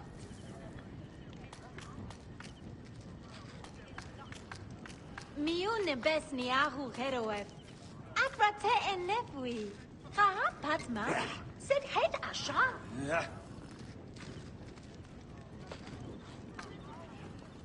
غيرو سناس وير اريد غاو سجن باك اير حفني خمت دين خاكس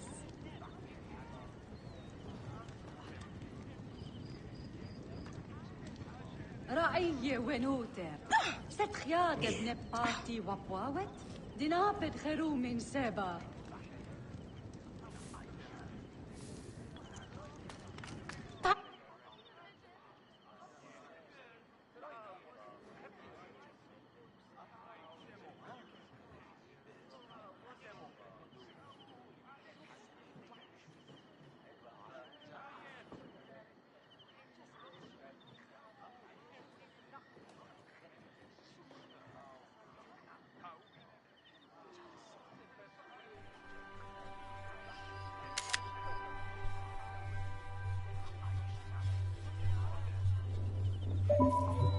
أشد أمية أخبو ونسوق عيو عيب هاي متى دمي أمي نتي كوي هي همو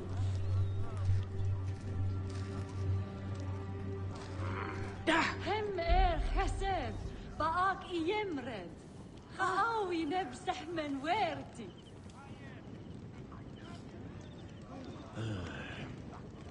بكا هجت سيتي أتخن حب إنت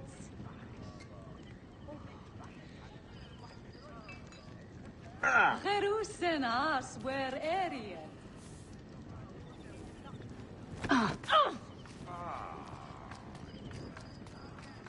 رعية ونوتر ست خياد ابن باتي وبواوت دينابد خيرو من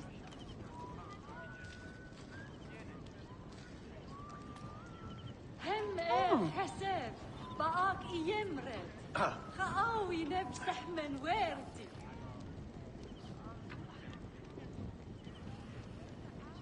تعال ريبة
Hey!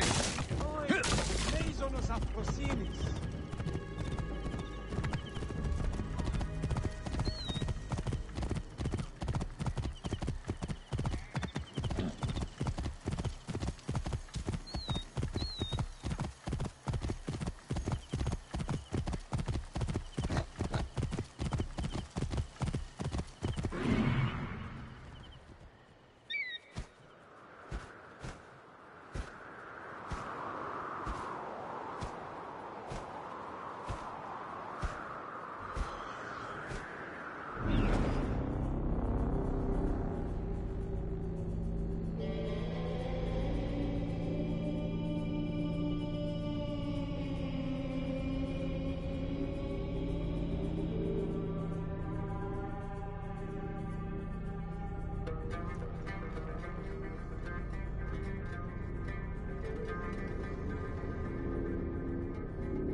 Welcome to Oil in Ancient Egypt.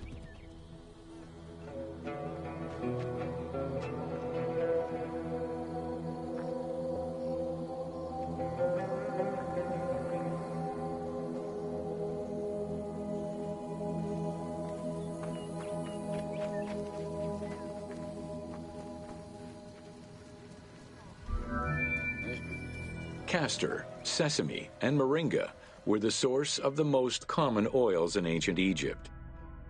Oil was used for various purposes: cosmetics, medical treatments, nutrition, perfume, athletics, and rituals, to name a few. The team decided to use oil as an explosive to add more gameplay opportunities for the player.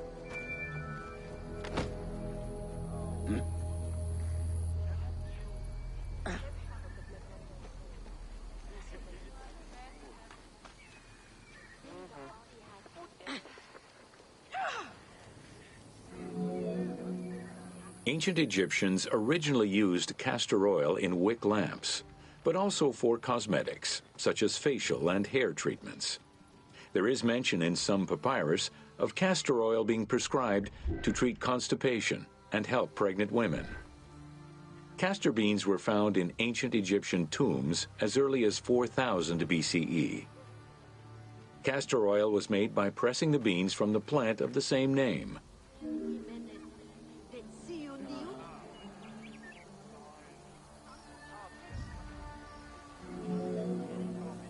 Olive trees were present, though scarce, in ancient Egypt's early history, and olives were mostly imported from Syria and Palestine.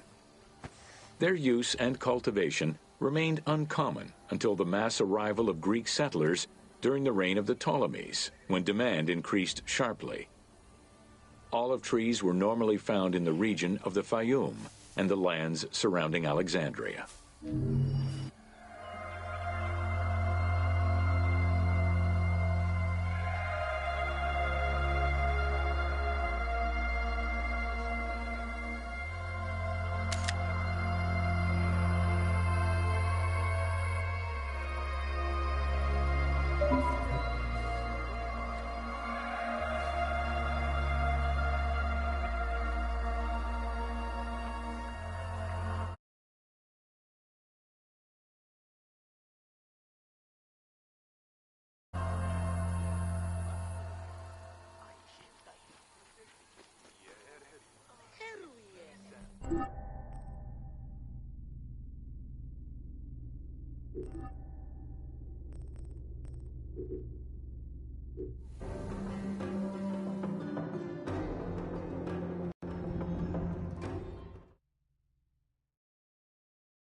Whoa.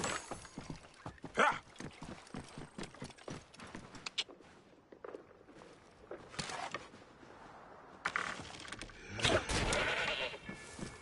Whoa.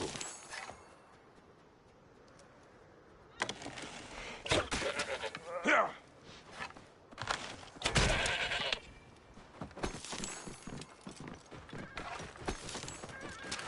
Whoa. Yeah.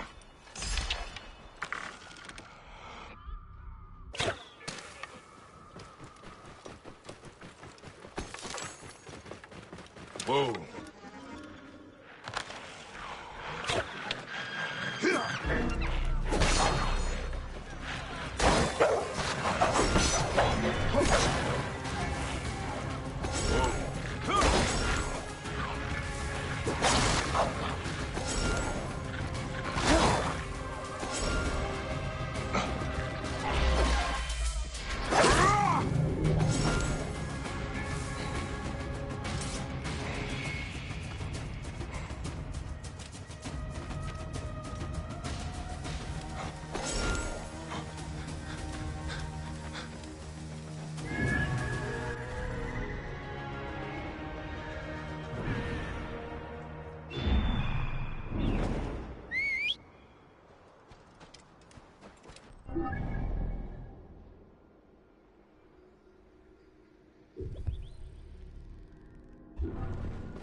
Whoa.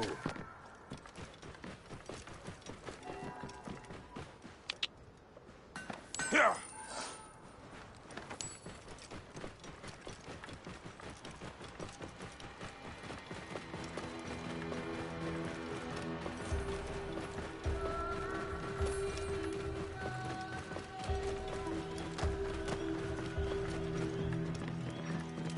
Whoa. Yeah.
Nia.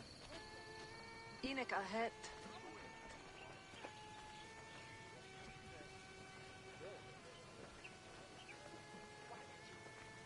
ناتشار.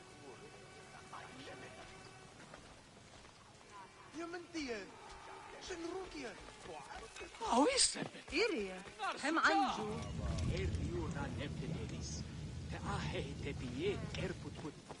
Ja kisebu. Pennachte. Diabet! Kirsten Nuseret! Riet atsef amen met elsa ef.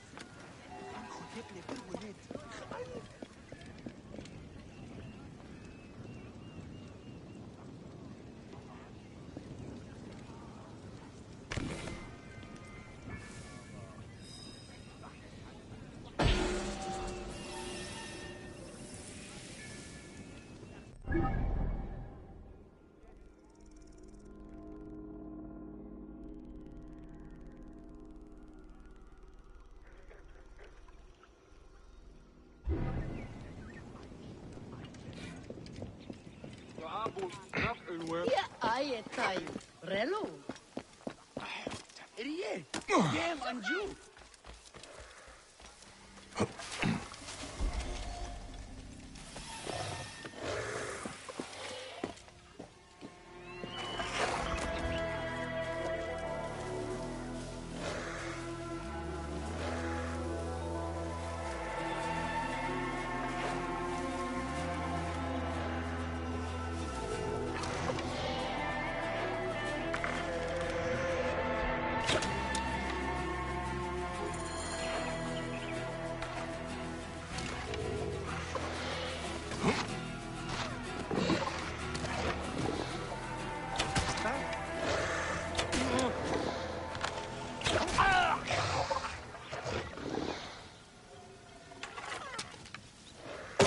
Nummes neo Gideon.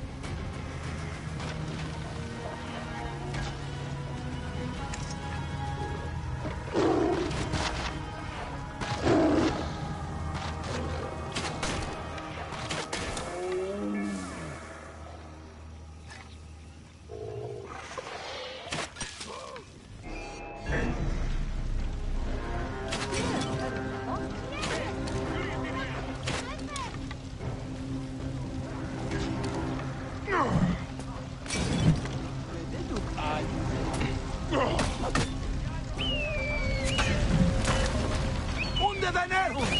Vimus! Siste! Confute!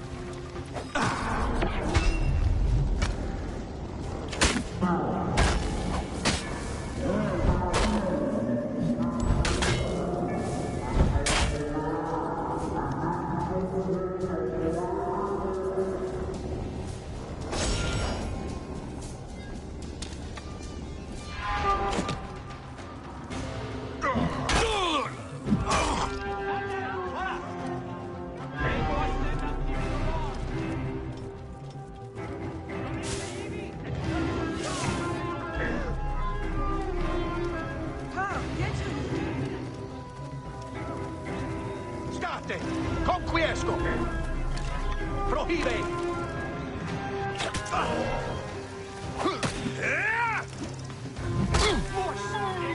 Risordina. Tibi ave. Tibi manere.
Thank you.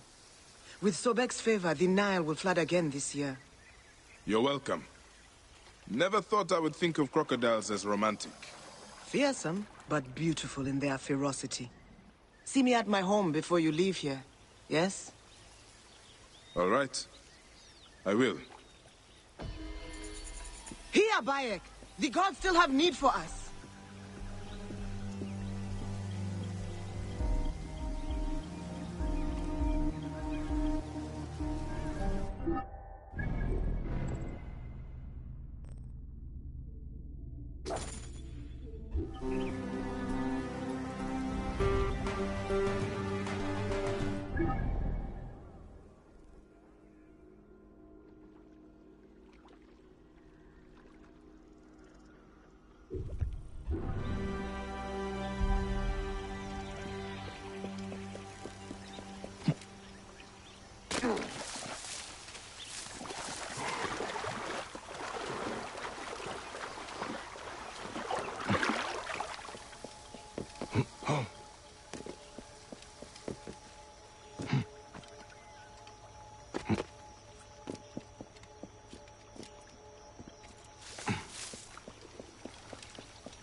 Whoa.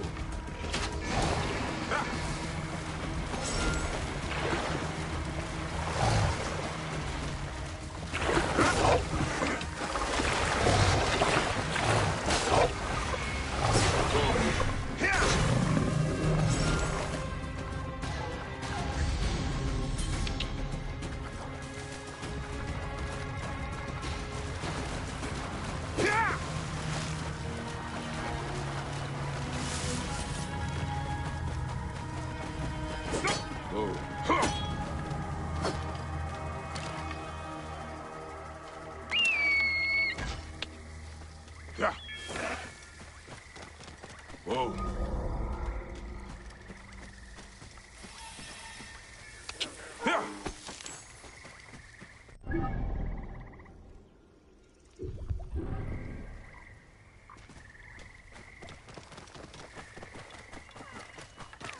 Whoa.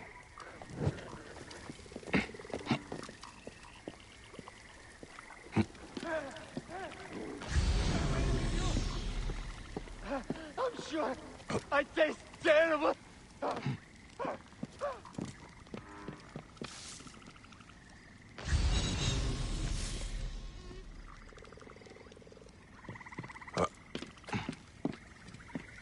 Please! You there? Help me! Drive these beasts away! Please! I beg you! As these beasts will leave me alive! Away with you! I'm sure I taste terrible!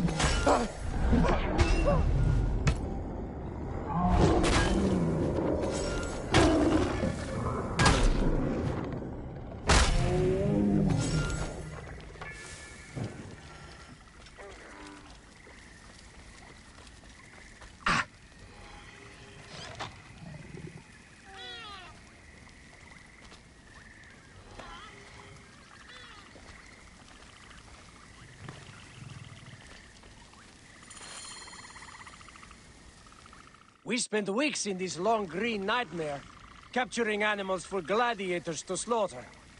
The amphitheater hunts. In Cyrene, I once saw 100 lions killed to honor the gods. I will no longer risk my life to capture a beast, just so some politician can win over the voters' hearts. Sounds wise. I will seek my fortune in Heraklion. May the gods favor you.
Hi, friend.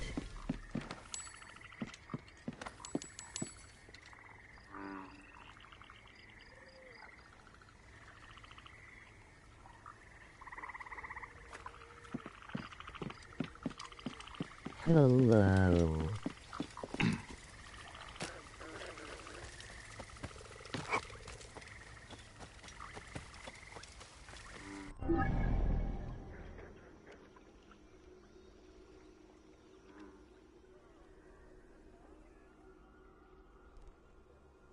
Do you have DLC Hidden One and Curse of Farah?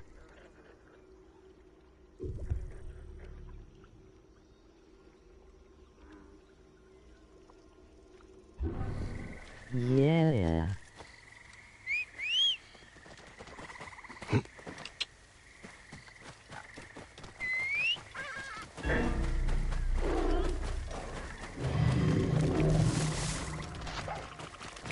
Whoa.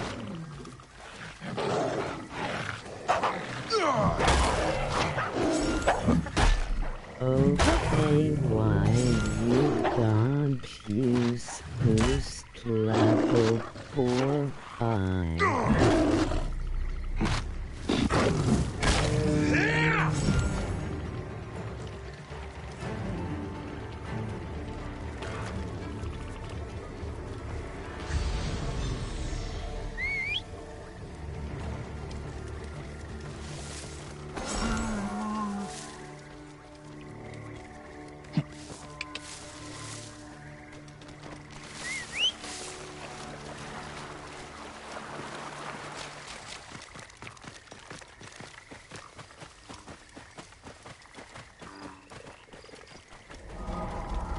That's cheating. Whoa. Ha, Bean!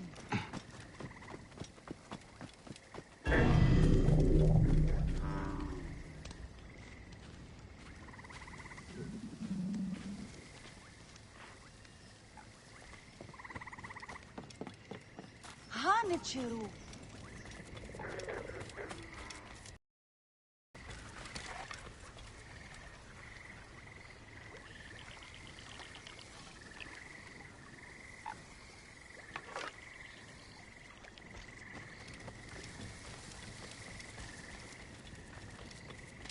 Is the Ubisoft gift he give with Curse of Farah?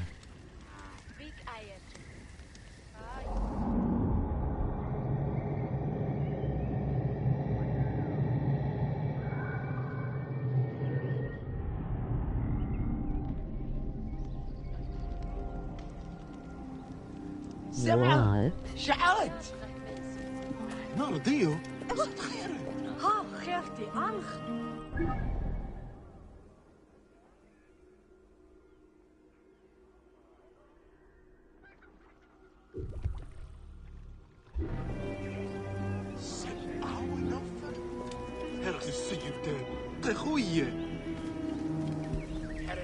You need something in particular? نفعاني وي كمان. احركيات شامي عن نروي. تطيش روي. خمتي عم بيت عفتي خمخمت عن نريه.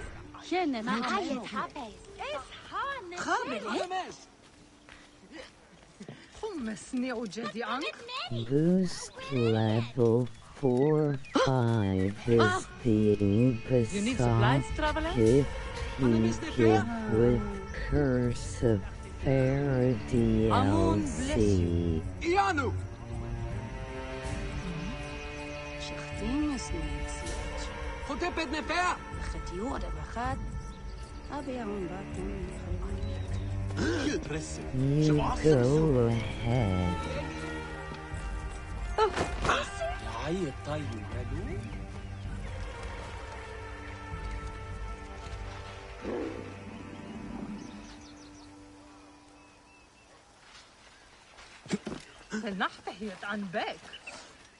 Do you want use to use?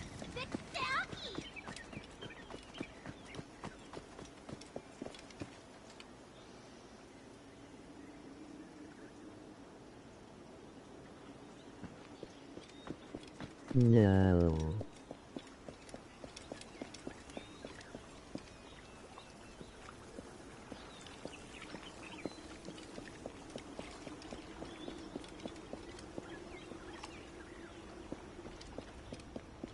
Okay, you lost.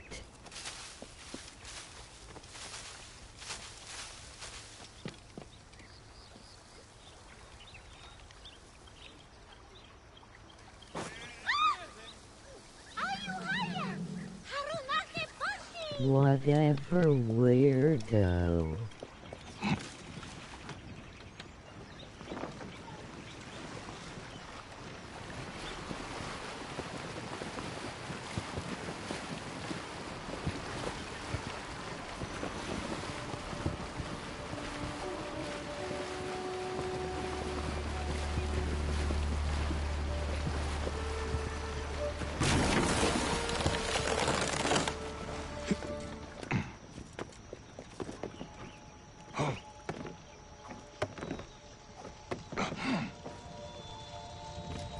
My weapons is Apen Hotem Valley and Mac O2 Protector Shield Hercules Gladius and Divided Lumpera all legendary level 5 max.